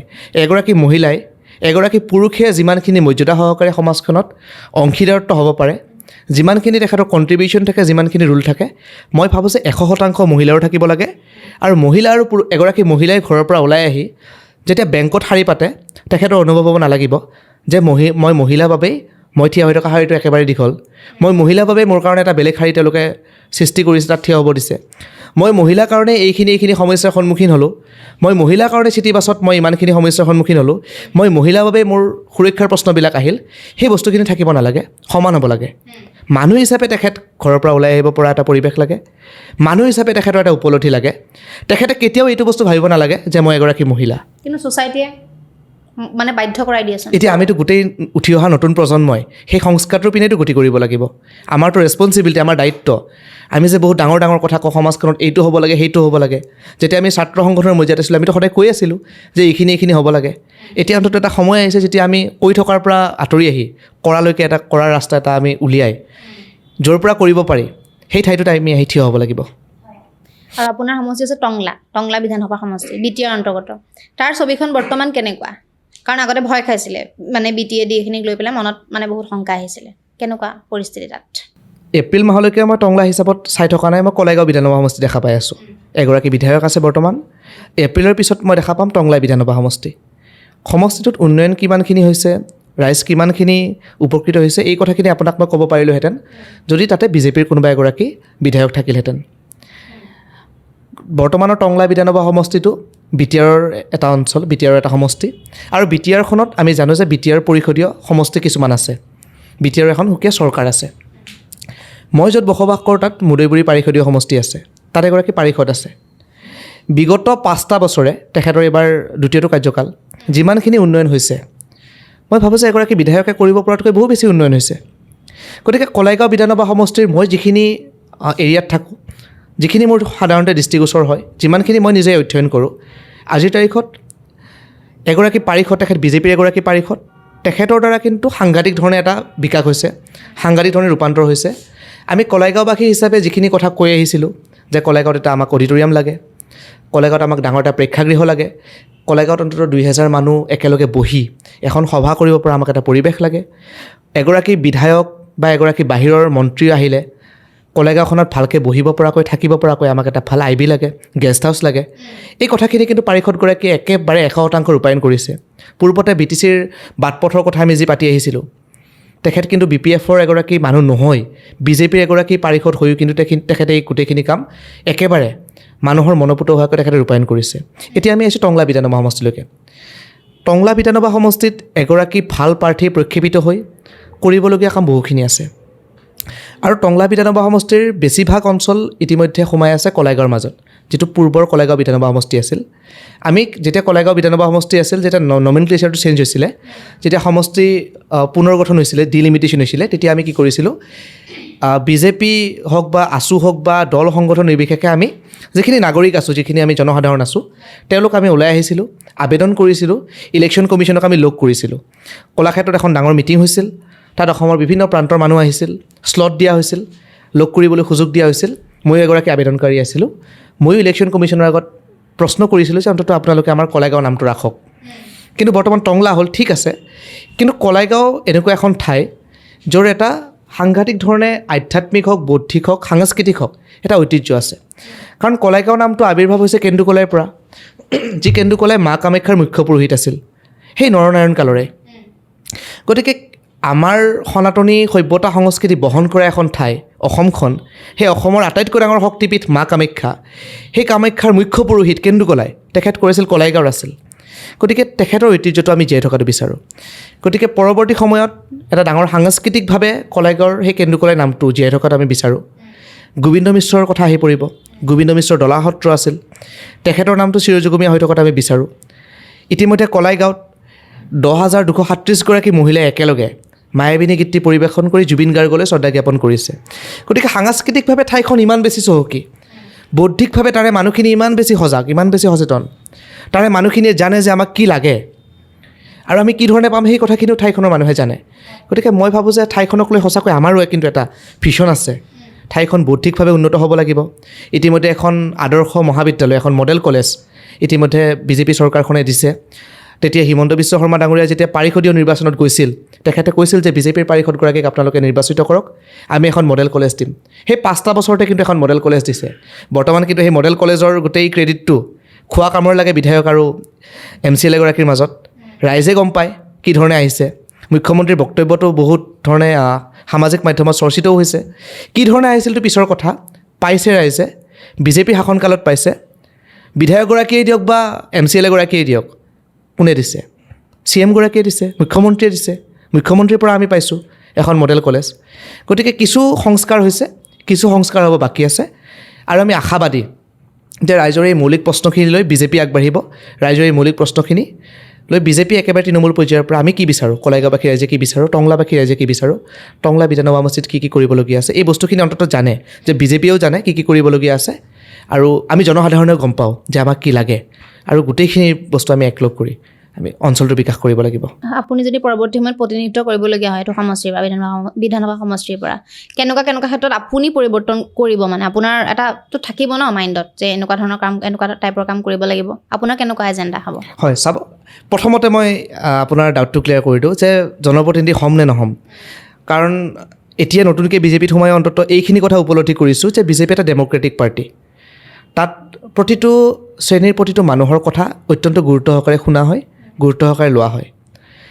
আৰু বিজেপিত কেতিয়াও কোনেও নিজে টিকেট বিচাৰি নাযায়, টিকেট কৰ্তৃপক্ষই তেওঁলোকক দিয়ে, মানুহে দিয়ে, কোনোবাই দিব লাগিব। গতিকে দলে যিধৰণে নিৰ্দেশ দিয়ে, দলে যিধৰণে আদেশ দিয়ে, সেই আদেশকে সাৰোগত কৰি ভৱিষ্যত জীৱনত অগ্ৰসৰ হ'ম বুলি ভাবি লৈছোঁ। কিন্তু পৰৱৰ্তী সময়ত যদি পৰিক্ৰমাটো একেবাৰে সলনি হৈ যদি প্ৰতিনিধি হোৱাৰ পৰিক্ৰমাটো আহি পৰে, শিক্ষাৰ ক্ষেত্ৰত কিন্তু ঠাইখন আগবাঢ়িব লাগিব। এতিয়া বৰ্তমান যিখন মডেল কলেজ আমি পাইছোঁ, সেইখন এখন ছায়েন্স মডেল কলেজ।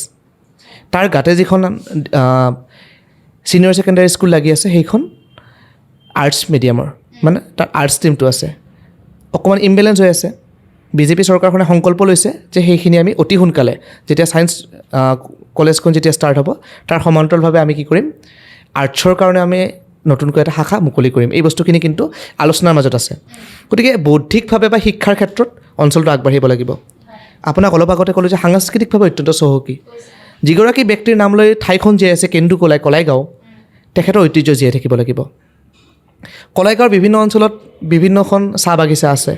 সাংঘাতিক ধৰণে এটা অৰ্থনৈতিক কণ্ট্ৰিবিউশ্যন হৈ আছে আমাৰ ষ্টেটখনত।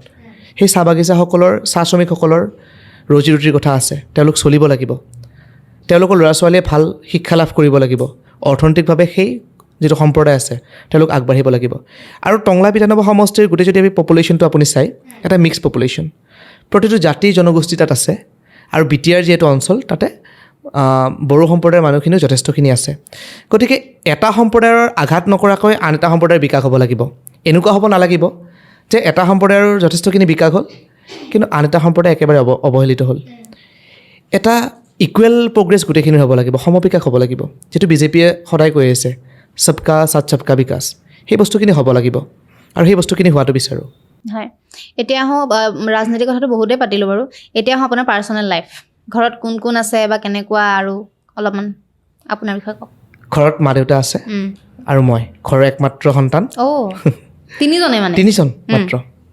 আৰু কওক তেনেকৈ। আপোনাৰ বিষয়ে। কিন্তু পৰিয়াল বুলি ক'বলৈ গ'লে আচলতে পৰিয়ালটো বহুত ডাঙৰ। কিহৰ কাৰণে ডাঙৰ, এই বস্তুখিনি কিন্তু আজি এমাহ আগতে মই অনুভৱ কৰা নাছিলোঁ। এমাহ আগতে পৰিয়াল বুলি ক'লে হয়তো 3জন বা যিখিনি আলহী বঙহী তেওঁলোক ভাবিছিলোঁ। এটা একেবাৰে একান্ত ব্যক্তিগত কথা আজি আপোনাৰ অনুষ্ঠানত শ্বেয়াৰ কৰিব বিচাৰিম। আঁচু এৰিলোঁ, হঠাৎ আঁচু এৰা হ'ল, একেবাৰে সাংঘাতিক ধৰণে আচলতে এইটো এটা নতুন ৰূপান্তৰ আহিছিল। আগতে প্ৰস্তুত নাছিলোঁ, হঠাৎ হৈ গ'ল। আঁচুৰ পৰা মই 24 জানুৱাৰী তাৰিখে বিজেপি জইন কৰিছিলোঁ। সিদিনাখন মই শনিবাৰ আছিলে, তাৰ এটা শনিবাৰ পিছতেই, সিদিনাখন 24 জানুৱাৰী শনিবাৰ, তাৰ পিছৰ শনিবাৰটো আঁচুৰ পৰা সাধাৰণ সম্পাদক, মুখ্য সাংগঠনিক সম্পাদক, কাৰ্যালয় সম্পাদক প্ৰমুখ্যে কেইবাজনো বিষয়ববীয়াই আঞ্চলিকৰ পৰা ৰাতি 12 বজাত সভাপতিৰ ঘৰত পদত্যাগ পত্ৰ থৈ আহিছিলগৈ। তেওঁলোক আহি আজি ষ্টুডিঅ'ত আপোনাৰ লগত মই সাক্ষাৎকাৰ কৰি আছোঁ, তেওঁলোক বহি আছে। তেওঁলোকো মোৰ পৰিয়ালৰ অন্যতম। এতিয়াও বহুখিনি আঞ্চলিক ছাত্ৰ সন্থাত ল'ৰা আছে, ছোৱালী আছে, যি আত্মিকভাৱে মোৰ লগত একেবাৰেই আত্মীয়। তেওঁলোক একেবাৰে মোৰ হৃদয়ৰ নিচেই ওচৰত আছে। তেওঁলোকে কিন্তু নিজৰ কেতিয়াও সত্তাৰ সৈতে আপোচ নকৰে। তেখেতে আঁচুৰ সত্তা বাদ দি কিন্তু কিছুমান এতিয়া ওলাই নাহে। আহিল, এটা চাম ওলাই আহিল, কিন্তু এটা চাম এতিয়াও আছে। কিন্তু এনেকুৱা কেতিয়াও নহয় যে তেওঁলোকে আঁচু কৰিৰ বাবে মোক বেয়া পায় বা মই বিজেপি কৰোঁ বাবে মই তেওঁলোকক বেয়া পাওঁ, এইটো কেতিয়াও নহয়। এতিয়াও একেবাৰে স্পষ্টকৈ কৈছোঁ, যিখন আঞ্চলিক আজি 7 বছৰে মোৰ পৰিচয় আছিল, মাত্ৰ এগৰাকী ব্যক্তিৰ বাহিৰে গোটেই কেইগৰাকী ব্যক্তিয়েই মোৰ একেবাৰে নিকট আত্মীয়, মোৰ হৃদয় একেবাৰে ওচৰতে আছে। আৰু প্ৰতিগৰাকী ব্যক্তিৰ সৈতে আহি থকা দিনতো এটা ভাল সম্পৰ্ক বজাই ৰাখিব পাৰিম বুলি মই দৃঢ় বিশ্বাসী। তাৰ লগতে বিভিন্ন সময়ত আমি বিভিন্ন ধৰণৰ কাম কৰোঁ। আমাৰ কলেগাঁৱত এটা টীম আছে, এটা অঘোষিত টীম, যিটো টীম বুলি আমি কোনোদিন ভাবাও নাই বা কোনো নিৰ্দিষ্টকৈ সংজ্ঞাও নাই, নামো নাই বা হোৱাটছএপ গ্ৰুপো নাই। বিভিন্ন সময়ত আমি কাম কাজ কৰোঁ। তাতে কোনোবা স্বাৰ্থী ঊৰ্ধৰ ব্যক্তি আছে, এনেকুৱা কোনোবা মানুহ আছে যাৰ ল'ৰাটো মোৰ লগত একেবাৰে লগ, বেটছমেট মোৰ, কিন্তু দেউতাকগৰাকীহে মোৰ লগত বেছি ক্ল'জ, তেখেতৰহে বন্ধুত্ব মোৰ লগত বেছি। এনেকুৱা কিছুমান মানুহ আছে যিখিনি একেবাৰে সন্মুখত বেয়াটো বেয়া, ভালটো ভাল বুলি কয়, যিখিনিয়ে বেয়াটো দেখিলে গালি পাৰে, ভালটো দেখিলে উৎসাহিত কৰে। গতিকে তেওঁলোকো আচলতে মোৰ পৰিয়ালৰ অন্যতম। আৰু এই গোটেই মানুহখিনি সাহস লৈয়ে এই যে এটা ডাঙৰ এটা পৰিৱৰ্তনত লৈ আহিলোঁ, ক'ৰবাত নহয় ক'ৰবাত তেওঁলোকৰ সাহসখিনি মোৰ পিঠিত আছে আৰু সেইবাবে এইখিনি সাহস কৰাৰ মই চেষ্টা কৰিছোঁ। এতিয়া এটা বেলেগ এটা কুৱেশ্যন আৰু দেই, ৰাজনীতিৰ লগত জড়িত থকা ব্যক্তিসকল প্ৰেমটোক কি হিচাপে চায়? প্ৰেমটোক চবৰে বেলেগ বেলেগ আচলতে দৃষ্টিভংগী থাকে। আৰু বিশেষকৈ ৰাজনীতিত অহা মানুহখিনিৰ বাবে বা যিখিনি মানুহ সামাজিকভাৱে অকণমান বেছি এক্টিভ, সমাজখনৰ লগত সম্পৃক্ত হৈ থাকে, সেই মানুহখিনি কিন্তু বহুত মানুহ, আপুনি এটা বস্তু চাব, যিখিনি মানুহ বহুত মানুহৰ লগত থাকে সেই মানুহ কিন্তু ভিতৰি বহুতখিনি অকলশৰীয়া। যদি আজি মই এখন মিটিঙত যাওঁ, হয় মই 500 মানুহ লগ পাম, 1000 মানুহ লগ পাম, মঞ্চত মোৰ লগত কেইবাজনো মানুহ বহি থাকিব, তাৰপিছতো কিন্তু ঘৰত গৈ মই মানুহজন একেবাৰে অকলশৰীয়া হ'ম। গতিকে সামাজিক মানুহখিনি, ৰাজনৈতিক মানুহখিনি যিমানেই মানুহ নাথাকক কিয় ভিতৰি কিন্তু বহুত অকলশৰীয়া। গতিকে সেই অকলশৰীয়া মানুহগৰাকীক আচলতে প্ৰেৰণাৰ প্ৰয়োজন, প্ৰেৰণা লাগিব। আৰু সেই মানুহে প্ৰেমটোক কেনেকৈ চায়, প্ৰেৰণাৰ উৎস হ'ব লাগিব। আপুনি যিয়েই নকৰক কিয়, ভালেই কৰক বা বেয়াই কৰক, আপোনাৰ লগত একেবাৰে থাকিব লাগিব আৰু আপোনাৰ এটা ছাপৰ্ট ছিষ্টেম হৈ কাম কৰিব লাগিব। কাৰণ ছাপৰ্ট ছিষ্টেমত যদি কাম নকৰে, আপুনি এটা বেলেগ দৃষ্টিভংগীৰে বস্তুবিলাক চাই থাকিব। আপুনি কৈ থাকিব সবকা সাথ সবকা বিকাশ, তেখেতে ক'ব মোক দেখোন একেবাৰে সময় দিয়া নাই, মোৰ বিকাশ ক'ত হ'ল। গতিকে ক'ৰবাত নহয় ক'ৰবাত এই সংকীৰ্ণতা বাদ দি এটা বহল মনৰ অংশীদাৰ। মই সিদিনাখনো ঘৰত এইখিনি কথা কৈছোঁ যে ৰাজনীতিত ভৰি দিছোঁ, বহুতে বহুত কথা ক'ব, সমালোচনা কৰিব, মই নিজে সাজু হৈছোঁ যে বেয়াখিনি মই ডাইজেষ্ট কৰিম, হজম কৰিম।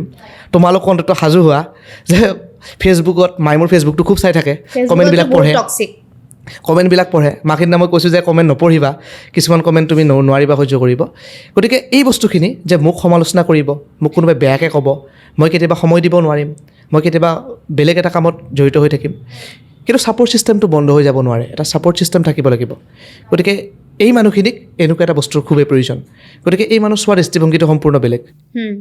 কেতিয়াবা আপুনি ধোকা খাইছেনে লাইফত প্ৰেমৰ কাৰণে? কাৰণ কেলৈ সুধিছোঁ এইটো কুৱেশ্যন, মানে এইটো বয়সৰ, আপোনাৰ যিটো বয়স হৈছে, মানে এইটো সময়ত খুব প্ৰেমত পৰি থাকে, ব্ৰেকআপ হয়, তাৰপাছত কামত মনোনিৱেশ ভালকৈ কৰিব নোৱাৰে, কিছুমানে বেয়া সিদ্ধান্তও লৈ লয়, হাত চাত কাটি দিয়ে, এনেকুৱাও দেখিছোঁ কিছুমান। চ' মেণ্টেল হেল্থটো কেনেকৈ ঠিক কৰিব পাৰিব সেইখিনি সময়ত? আপুনি খাইছেনে কেতিয়াবা ঢৌকা? নহয় এইটোতো একেবাৰে খুব ডাঙৰ প্ৰশ্ন, এইটো একেবাৰে বহুত ডাঙৰ প্ৰশ্ন। সাধাৰণতে মানুহে খায়, এইটো বাৰু অপ্ৰিয় সত্য এটা। কিছুমানে স্বীকাৰ কৰে, কিছুমানে স্বীকাৰ নকৰে। কিন্তু এই ৰাজনৈতিক জীৱনত অহা মানুহখিনিয়ে জীৱনত কিন্তু এনেকুৱা ধোকা খাব লাগে, প্ৰতাৰণা পাব লাগে। কাৰণ চাব, এই ফিল্ডটোত খোজে প্ৰতি বিপদ আছে, খোজে প্ৰতি উজুতি আছে। কিছুমান ইণ্টাৰ্ণশ্বিপ কৰি আহিব লগা হয়। যদি কোনোবাই জীৱনত কাৰোবাক ধোকা দিছে, সেইটো এটা ইণ্টাৰ্ণশ্বিপ, সেইটো এটা ৰিহাৰ্চেল বুলি সেই বস্তুখিনি ল'ব লাগে। কাৰণ সেই ৰিহাৰ্চেলখিনি নহ'লে বাস্তৱ জীৱনত যিখিনি পাবলৈ গৈ আছে সমাজখনৰ পৰা, এতিয়া সমুদ্ৰ মন্থন কৰোঁতেতো বিষ ওলাইছিল। তেওঁলোকৰ দেৱতাসকলৰ আৰু অসুৰসকলৰ দুখ কি আছিল? এটা ভাল বস্তু উন্মোচন কৰিছিল তেওঁলোকে সাগৰৰ পৰা। অমৰত্বৰ বাবে তেওঁলোকে সমুদ্ৰ মন্থন কৰিবলৈ গৈছিল, বিষ ওলাইছিল। বিষখিনিতো শিৱই পান কৰিছিল, কোনোবাইতো পান কৰিব লাগে এই বস্তুখিনি। গতিকে যদি নিজৰ মাজত যদি সেই শিৱকে যদি আমি স্থান নিদিওঁ, শিৱ হৈ যদি বিষখিনি আগতে পান কৰি নথওঁ, তেনেহ'লে ৰাইজৰ জনগণৰ কল্যাণ কৰিব লগা ইমান সমুদ্ৰ মন্থনৰ নিচিনা ডাঙৰ কাম এটা কি ধৰণে কৰিম আমি? গতিকে মেণ্টেলি ক'ৰবাত নহয় ক'ৰবাত কিন্তু হাৰ্ট ব্ৰেক হ'ব লাগে, যাতে ভৱিষ্যত সময়ত যাতে আন 10জনে আপোনাক প্ৰতাৰণা কৰিব নোৱাৰে। সেইটো কাৰণে কিন্তু মানে হত্যা বা তেনেকুৱা ধৰণৰ মানে পন্থা হাতত ল'ব নালাগে। সেইটোৱে। আৰু এটা শেষত আপুনি কি ক'ব বিচাৰিব? ইতিমধ্যে আপোনাক হয়তো বহুতে মৰম দিছে, আপোনাৰ ফেচবুকৰ পেজটো মই চাইছোঁ, তাতে বহুতে ভাল লিখে, কিছুমান আৰু নিগেটিভ লিখিব পাৰে। আপুনি নিগেটিভখিনি ডাইজেষ্ট কৰি লৈছে অলৰেডি। কিন্তু নিগেটিভ কেনেকুৱা ধৰণৰ আহে? গাদ্দাৰটোৱে কয় নে আৰু বেলেগ কিবা কয় আপোনাক?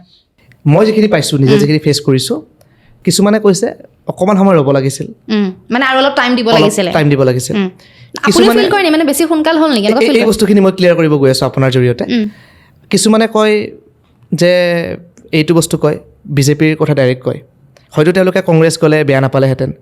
এতিয়া 860গৰাকী শ্বহীদ অসমত সৃষ্টি কৰা সংগঠনটোত গ'লে, যিটো সংগঠনে প্ৰতিবাদ কৰিছিল, যিটো ৰাজনৈতিক দলে শ্বহীদ সৃষ্টি কৰিছে, সেই দলটোত গ'লে মানুহে মোক কি বুলি ক'লেহেঁতেন, বা সেই দলটোত মই যাম কিয়? আমিতো বিশেষকৈ অসম চুক্তিখনৰ কথা কৈ আহিছিলোঁ, আমিতো অসম আন্দোলনৰ কথা কৈ আহিছিলোঁ। অসম আন্দোলন শিৰাই শিপাই সোমোৱা বুলি আমি বিশ্বাসী আছিলোঁ। তাৰপিছত কংগ্ৰেছ দল কেনেকৈ কৰিম আমি? শ্বহীদ স্মাৰক বনোৱা দলটোতে যাব লাগিব আমি। গতিকে বহুতে কংগ্ৰেছ বিজেপিক লৈ কৈছে। বহুতেই কৈছে যে APSC UPSCৰ প্ৰিপেৰেশ্যন নকৰোঁ কিয়, পঢ়াৰ পিনে নোযোৱা কিয়? গতিকে পলিটিক্সো যে এটা কেৰিয়াৰ অপশ্যন হ'ব পাৰে, বা কাৰোবাৰ যে ৰাজনৈতিক ক্ষেত্ৰখনতো কিবা এটা কৰাৰ মন আছে, সেই বস্তুখিনি ফুটি উঠিছে। গতিকে ভাল বেয়া বহুতখিনি কমেণ্ট কৰিব, আৰু ময়ো এই বস্তুখিনি তেনেকৈয়ে লওঁ। কিন্তু যিটো আপুনি কৈছে যে বৰ্তমান বহুত সোনকাল নহ'ল নেকি বাৰু? আজিৰ তাৰিখত আপুনি চাব, আপুনি যিমান ডাঙৰ সংগঠনৰ যিমান ডাঙৰ নেতা হৈ নাযাওক কিয়, ৰাজনীতিৰ অ আ ক খ একেবাৰে প্ৰথমৰ পৰা আৰম্ভ হয়। আপুনি ৰাজনৈতিক ক্ষেত্ৰখনত আহি সেই ফলিখনেই ল'ব লাগিব, তাত অ আ ক খ লিখিব লাগিব আপুনি। হেলিকপ্টাৰ লেণ্ডিং কেতিয়াও নহয়, ভাবোঁ আমি হ'ব পাৰে বুলি, বাট 99% কেছত কেতিয়াও নহয় হেলিকপ্টাৰ লেণ্ডিং। আৰু বস্তু এটাৰ মাজত এইটো এনেকুৱা নহয় যে বহুদিন এটা সংগঠনত থকাৰ পিছত, সাংঘাতিক ধৰণে কিবা এটা ৰাজ্যিক পৰ্যায়ৰ মৰ্যাদা পোৱাৰ পিছত, এটা সাংঘাতিক ধৰণৰ প্লেটফৰ্ম পোৱাৰ পিছতহে যাব লাগে, তেনেকুৱা বস্তু নহয়। যেতিয়া মাইণ্ডছেটটো ডেভেলপ হয়, যেতিয়া সময়ে বিচাৰে, যেতিয়া আমাৰ মনত সেই ৰূপান্তৰটোৰ উদ্ভৱ হয়, তেতিয়াহে যাম আমি। এইটোতো এনেকুৱা নহয় যে আমি সংগঠনটোত সোমোৱাৰ দিনাখন এটা চন তাৰিখ দিন বাৰ ঠিক কৰিছোঁ, সেই দিন বাৰটোত যাম। আমিতো পঞ্জিকাখন চাই নাযাওঁ, আমিতো সময় প্ৰেক্ষাপট আৰু নিজৰ ৰূপান্তৰখিনি চাই যাব লাগিব। গতিকে ক'ৰবাত নহয় ক'ৰবাত সিদিনাখন দিলীপ শইকীয়া ডাঙৰীয়াও কৈছে, শংকৰজ্যোতি বৰুৱাক তেখেতে কৈছে যে यही समय है सही समय है। ক'ৰবাত নহয় ক'ৰবাত, আৰু বিশেষকৈ তেখেতেও বিচাৰিছে যে মই ৰাজনীতিত আহোঁ। তেখেতে বহুবাৰ সাক্ষাতো কৰিছে, তেখেতক সাক্ষাতো কৰিছোঁ বহুবাৰ, সাংবিধানিক গণ্ডিৰ মাজত থাকি। কোনোদিন নিজৰ একান্ত ব্যক্তিগত স্বাৰ্থৰ বাবে যোৱা নাই। এবাৰ আঞ্চলিকৰ কিছু বিষয়ববীয়াৰ লগত গৈছিলোঁ যে কলাইগাঁৱত এটা ডাঙৰকৈ শ্বহীদ ভৱন আমাক লাগে, যাতে কলাইগাঁৱৰ যিগৰাকী প্ৰথম শ্বহীদ আছিল, আমি ইতিমধ্যে কৈ থাকোঁ যে অসম আন্দোলনৰ অঘোষিত প্ৰথমগৰাকী শ্বহীদ মুকুন্দ বড়ো, তেখেত কলাইগাঁৱৰে হয়। তেখেতৰ নামত এটা আমাক সাংস্কৃতিক প্ৰকল্প লাগে, এটা ডাঙৰ শ্বহীদ ভৱন লাগে, যিটো শ্বহীদ ভৱন কলাইগাঁৱৰ বৌদ্ধিক আৰু সাংস্কৃতিক ক্ষেত্ৰখনৰ উদ্দীপক হওক। তাতে ৰাতিপুৱাৰ ভাগত ল'ৰা ছোৱালীবিলাক আহক, বৌদ্ধিক চৰ্চা হওক, সাংস্কৃতিক চৰ্চা হওক, গীত মাতৰ চৰ্চা হওক। সন্ধিয়াৰ ভাগত কোনোবাই কুমফু কাৰাটে শিকক, কোনোবাই কচৰৎ কৰক। তাতে শাৰীৰিক, মানসিক, বৌদ্ধিক, আধ্যাত্মিক, নৈতিক গোটেই দিশবিলাকৰ তাত চৰ্চা হওক। গতিকে আমি তেনেকুৱা এটা বিষয় লৈ তেওঁৰ ওচৰত গৈছিলোঁ।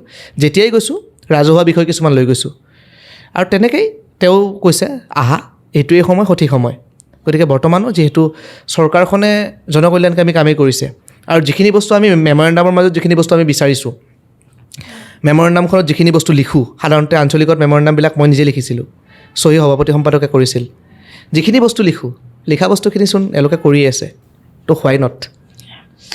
আমি শেষ কৰি দিম ৰেপিড ফায়াৰ এটা ৰাউণ্ড মানে মোৰ হঠাতে মনত আহিছে মই আপোনাক আৰু এটা কথা আপোনাৰ অনুমতি নোহোৱাকৈ মই সংযোগ কৰিব বিচাৰোঁ আপুনি BTR কথা কৈছে মোৰ অকণমান কথা ৰৈ গৈছিলে যে BTRক কি ধৰণে চাওঁ বহুতেই কয় যে বড়োভূমিত হত্যা হিংসা হয় সাম্প্ৰদায়িক বিভিন্ন ধৰণৰ বিষবাস্পতা তাত সৃষ্টি হয় এসময়ত কেনেকুৱা আছিল যে তাত থকা মানুহখিনিয়ে বিচাৰিছিল যে ডিভাইড আছাম 50-50 বৰ্তমান কি বিচাৰে আপুনি গম পায়নে তাত থকা মানুহখিনিয়ে বিচাৰে যে প্ৰগ্ৰেছ আছাম 100/100 আৰু বড়ো মানুহখিনি ইমান বেছি ডিচিপ্লিন মানুহ তেওঁলোকৰ পৰা ইমান বেছি শিকিবলগীয়া আছে ইমান সামাজিকভাৱে তেওঁলোক সচেতন সাংস্কৃতিকভাৱে ইমান তেওঁলোক উন্নত আৰু জাতিগতভাৱে তেওঁলোক ইমানখিনি বেছি বৌদ্ধিক আজিৰ পৰা যদি 30 বছৰ আগতে তেওঁলোকৰ মনোবৃত্তিটো বুজি তেওঁলোকক যদি এটা সঠিক পথ দেখুওৱা বা যদি এটা ৰাইট ডাইৰেকশ্যনত তেওঁলোকক মুভ কৰোৱা এটা ব্যৱস্থা থাকিলহেঁতেন বা যদি এখন চৰকাৰ থাকিলহেঁতেন আজি এই জাতিটো বহুতখিনি কিন্তু উত্থান কৰিলেহেঁতেন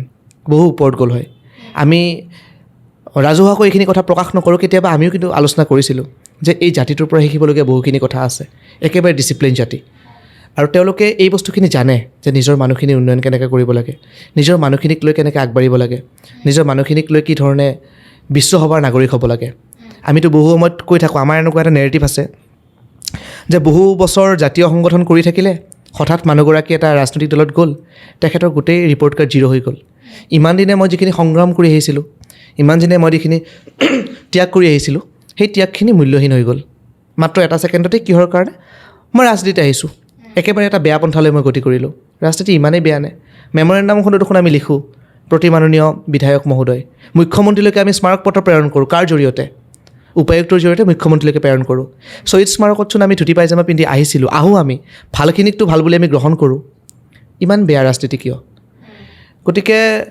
ৰাজনৈতিকভাৱে এটা সংস্কাৰ সঁচাকৈ প্ৰয়োজনীয়তা আছিল আৰু এগৰাকী মানুহৰ ৰিপৰ্ট কাৰ্ড কেতিয়াও তেওঁ ৰাজনীতিত আহিছে বাবেই তেওঁ বেয়া হৈ নাযায় ৰাজনীতি ক্ষেত্ৰখনত থাকিও সমাজখনৰ সেৱা কৰিব পাৰি আমি যে কেতিয়াবা কওঁ যে কিমান পাৰ্চেণ্ট মানুহ ছাত্ৰ সংগঠন কৰা মই নাম ল'ব বিচৰা নাই মই নিজে কৰি অহা সংগঠনটোৱে হওক বা বেলেগ সংগঠনটোৱে হওক 1% মানুহ ৰাজনীতিত আহে 2% মানুহ ৰাজনীতিত আহে এই যে মই কৈ আছোঁ 1% আহে 2% আহে এই কৈ থকা মানুহজন এদিন নাযাম নেকি মই ৰাজনীতিত মইতো যাম যি 99%এ নকয় কেতিয়াও ৰাজনীতিৰ কথা তেওঁলোকতো নাযায় আৰু আমাৰ সমস্যাবিলাক সমাধান হ'ব কেনেকৈ ৰাজনৈতিক ক্ষেত্ৰখনৰ মাজেৰে এতিয়া আমি যদি চাওঁ আপুনি প্ৰথমতে কৈছে জাতীয়তাবাদী বা ৰাষ্ট্ৰীয়তাবাদী আমিতো কেৱল এছেম্বলি ইলেকশ্যনত ভোট নিদিওঁ আমিতো পাৰ্লিয়ামেণ্টাৰী ইলেকশ্যনতো ভোট দিওঁ আমি লোকসভা নিৰ্বাচনতো ভোট দিওঁ কিয় লোকসভা নিৰ্বাচনত ভোট দিয়াৰ লগে লগে মোৰ জাতীয়তাবাদটো শেষ হৈ যায় নেকি সেইখনতো এখন কেন্দ্ৰীয় চৰকাৰ গঠন হ'বলৈ গৈ আছে মোকতো অসমখনৰ কথাহে লাগে আৰু মই মোৰ কোঠাটো ভাল পাওঁ মানে মই কেতিয়াৰ পৰা মোৰ ঘৰখন বেয়া পোৱা হ'লোঁ মোৰ কোঠাটো যদি জাতীয়তাবাদৰ আখৰাস্থলী যদি মোৰ কোঠাটোক ভাল পোৱাটো মই জাতীয়তাবাদ বুলি ভাবোঁ মোৰ ঘৰটোক ভাল পোৱাটো ৰাষ্ট্ৰীয়তাবাদ মই সদায় কৈ থাকিম যে মোৰ কোঠাটো মই ধুনীয়াকৈ সজাই পৰাই তুলিম মোৰ কোঠাটোৰ বিকাশ হ'ব লাগে একে সময়তে কোনোবাই কি কৰি থাকিব মোৰ মা বা দেউতাই ঘৰটোৰ সামগ্ৰিক বিকাশ কৰি থাকিব মই যিখন ঘৰত বাস কৰোঁ সেই ঘৰখনৰ ৰূপান্তৰ কৰিব হয়তো ভেণ্টিলেশ্যনখন নতুন কৰিব দৰ্জা খিৰিকী নতুন কৰিব ঘৰখনৰ ফাউণ্ডেশ্যনটো আৰু অলপ ওখ কৰিব টিংপাতখিনি সলাই দিব সেইখিনি কৰোঁতে মোৰ ৰুমটোৰ কিবা ক্ষতি হৈছে নেকি বা একেলগে মোৰ ৰুমটোৰো বিকাশ নহ'ল নেকি বিকশিত নহ'ল নেকি মোৰ কোঠাটোৰো উন্নত নহ'ল নেকি মোৰ কোঠাটো গৈ গতিকে আমি কোঠাৰ মনোবৃত্তিৰ পৰা হয় মোৰ কোঠাটো মই ভাল পাওঁ মোৰ কোঠাটো ভাল হ'ব লাগিব কিন্তু ক'ৰবাত নহয় ক'ৰবাত মোৰ ঘৰখনৰ কথাখিনিও মই ইগন'ৰ কৰিব নোৱাৰোঁ মোৰ ঘৰখনৰ মই মোৰ মাক ভাল পাওঁ বুলি কৈ মোৰ দেউতাক মই কি ধৰণে ইগন'ৰ কৰিম তেখেতক মই নিশ্চয় কি ধৰণে কৰিম গতিকে এটা বহল মনোবৃত্তি আমি ল'ব লাগিব প্ৰথমতে মোৰ কোঠাটো ভাল পাব লাগিব সেইখিনি মোৰ জাতীয়তাবাদ মোৰ ঘৰখনক মই ভাল পাব লাগিব সেইখিনি মোৰ ৰাষ্ট্ৰীয়তাবাদ তাৰ উপৰিও আমাৰ দায়িত্ব আছে তাৰপিছত আমি গৈ বিশ্বসভাৰ এগৰাকী দায়িত্বশীল নাগৰিক হ'ব লাগিব আৰু সেই কথাখিনি আমি খুব ভাল ধৰণে কৈ গৈছোঁ বাসুদেৱই কুটুম্বকম আমি দেখোন গোটেই বিশ্বখনকে এখন ঘৰ এখন পৰিয়াল এটা পৰিয়াল বুলি ক'লোঁ ইমান সংকীৰ্ণ কিয় আমি জয় অসম বুলি কোৱাৰ লগে লগে ভাৰত মাতা কি জয় বুলি ক'লে ইমান ক্ৰিটিচিজম কিয় ইমান ট্ৰল কিয় দিয়ে 15 আগষ্টৰ 26 জানুৱাৰীত আমিওতো শ্বেয়াৰ কৰোঁ টেম্পলেটখন আমিতো জয় হিন্দ বুলি কওঁ ক'ৰবাত নহয় ক'ৰবাত গাড়ীত গৈ থাকিলে সেই 15 আগষ্টই হওক 26 জানুৱাৰীত হওক আমিতো দেশপ্ৰেমৰ গানবিলাক বজাওঁ আমিতো আমাৰ ভোটাৰ কাৰ্ডখনতো লিখা আছে ভাৰতীয় নাগৰিক বুলি গতিকে ক'ৰবাত নহয় ক'ৰবাত সেই বহল মনৰ আমি অংশীদাৰ হ'ব লাগিব আমাক এইখিনি বস্তু কিয় কয় কেতিয়াবা আপুনি চাব আমাৰ সংকীৰ্ণতাৰ বাবে কিছুমান মানুহৰ লাভ হৈ আছে সেইকাৰণে আমাক তেওঁলোকে উদ্দেশ্য প্ৰণোদিতভাৱে সংকীৰ্ণ কৰি ৰাখে কিন্তু আমি সেই গণ্ডিটোৰ পৰা ওলাই আহিব লাগিব। মই এইটো কোৱা নাই যে আঁচু কৰা মানুহখিনিয়ে সংকীৰ্ণ, তেওঁলোক নহয়। আৰু এই যিখিনি বস্তু শিকিছোঁ, জাতিক ভাল পাবলৈ শিকিছোঁ, মাটিক ভাল পাবলৈ শিকিছোঁ, জাতীয়তাবাদৰ যে এটা বহল অৰ্থ বিচাৰি পাইছোঁ, এই বস্তুখিনি কিন্তু আঁচু শিকাইছে। আৰু আঁচু বা সদৌ অসম ছাত্ৰ সন্থা নিজে এখন বিশ্ববিদ্যালয়, তেওঁলোকে দক্ষ মানৱ সম্পদ গঢ়ে। আজি অসমখন যিসকলে চলাই আছে সেই বিশ্ববিদ্যালয়খনতে অধ্যয়ন কৰি আহিছে, সমাজখন তেওঁলোকে অধ্যয়ন কৰিছে তাৰ পৰা। হয়, আমি শেষ কৰি দিম, কিন্তু মই ৰেপিড ফায়াৰ এটা ৰান মানে মই নিজৰ মনৰ পৰা ভাবিছোঁ। মই কেইজনমান ব্যক্তিৰ নাম ক'ম, আপুনি লগালগ আনচাৰ দিব লাগিব। হিমন্ত বিশ্ব শৰ্মা নহয়, হিমন্ত বিশ্ব শৰ্মা মানে কি হয় মানে সেই আপোনাৰ মানে দৃষ্টিত আপুনি সেইটো আনচাৰটো দিব লাগিব। হিমন্ত বিশ্ব শৰ্মা অকণমান দীঘলীয়া কৰিব পাৰিম নেকি? হিমন্ত বিশ্ব শৰ্মা মোৰ দৃষ্টিত এনেকুৱা এগৰাকী ব্যক্তি, আমি ক্লাছ 1ৰ পৰা আপ টু ডিগ্ৰীলৈকে কিতাপে কলমে যিখিনি বস্তু পঢ়ি আহিছিলোঁ, অসমীয়া বৈষ্ণৱ সংস্কৃতিয়েই হওক, ভাৰতীয় সভ্যতা সংস্কৃতিয়েই হওক, এখন গণতান্ত্ৰিক দেশৰ বিকশিত জয়যাত্ৰাৰ কথাই হওক, যিখিনি আমি কিতাপে কলমে পঢ়ি আহিছিলোঁ, যিখিনি বস্তুক চাই আমি কৈছিলোঁ যে এখন আইডিয়েল ষ্টেট, এখন আইডিয়েল ছ'চাইটি, সেই বস্তুখিনি বাস্তৱ ক্ষেত্ৰত ইমপ্লিমেণ্ট কৰা মানুহগৰাকী ডক্টৰ হিমন্ত বিশ্ব শৰ্মা। আৰু সৰ্বকালৰ আটাইতকৈ বেছি জাতীয়তাবাদী মুখ্যমন্ত্ৰী, যিগৰাকী ৰাষ্ট্ৰীয়তাবাদী দলত থাকিও আটাইতকৈ বেছি জাতীয়তাবাদ কৰিছে, তেখেতে হৈছে হিমন্ত বিশ্ব শৰ্মা। সৰ্বানন্দ সোণোৱাল তেখেতো সৰ্বানন্দ সোণোৱাল। আচ্ছা, যিটো সময়ত জাতিক আটাইতকৈ বেছি প্ৰয়োজন আছিল জাতীয়তাবাদী মনোবৃত্তিৰে ৰাষ্ট্ৰীয়তাবাদী দল এটাক এইখিনি কথা বুজাবলৈ, যে আমাৰ খিলঞ্জীয়া মানুহখিনিৰো কিছুমান প্ৰশ্ন আছে, আমি অসমীয়া মানুহে এইখিনি বিষয় এই ধৰণে ভাবোঁ। সেই বিষয়টো বিজেপিত প্ৰথম প্ৰতিষ্ঠা কৰা মানুহটো সৰ্বানন্দ সোণোৱাল। আৰু সেই সৰ্বানন্দ সোণোৱালৰ যাত্ৰাকে হিমন্ত বিশ্ব শৰ্মাই এটা নতুন দিশত, এটা 2.0 ভাৰ্চনত লৈ গৈছে। গৌৰৱ গগৈ প্ৰসংগ কি ক'ম?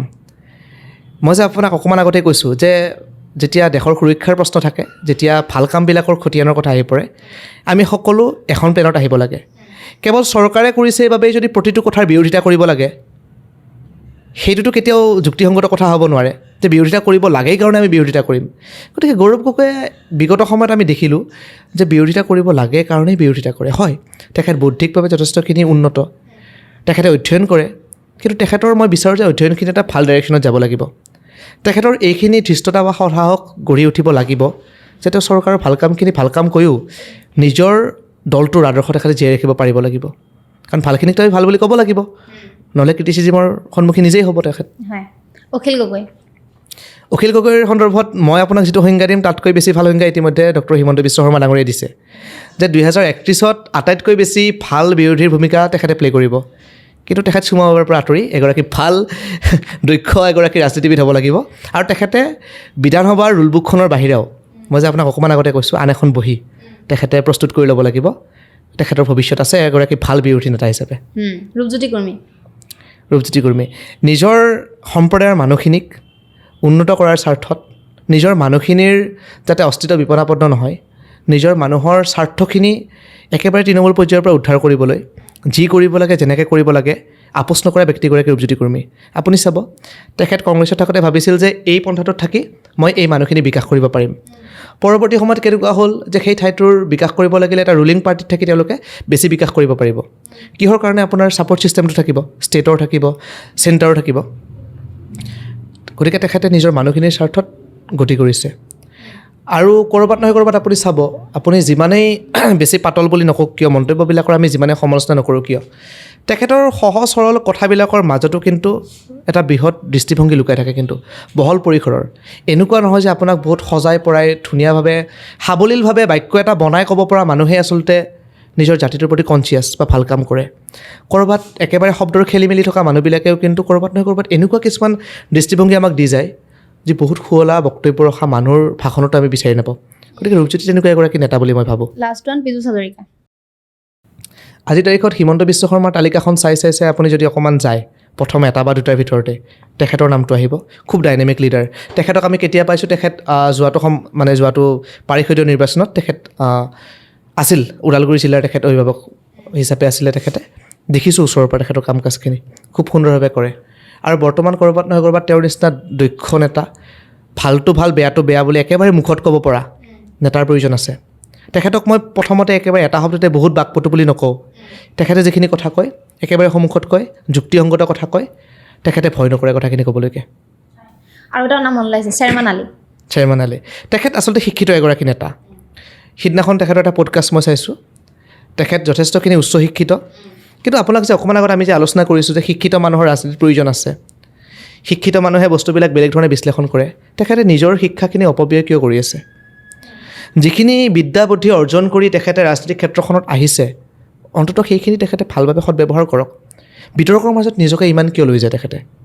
কেতিয়াবাতো বিতৰ্ক নকৰাকৈ নিজৰ মানুহখিনি উন্নয়ন কৰিব পাৰি, নে বিতৰ্ক কৰা মানুহখিনিয়ে নিজৰ সম্প্ৰদায়টোক, নিজৰ সমষ্টিৰ মানুহখিনিক, নিজৰ ছাৰাউণ্ডিংটোক আগবঢ়াই লৈ গৈছে? তেনেকুৱাতো নহয়, বিতৰ্ক নকৰাকৈ আগবাঢ়ি যাব পাৰি।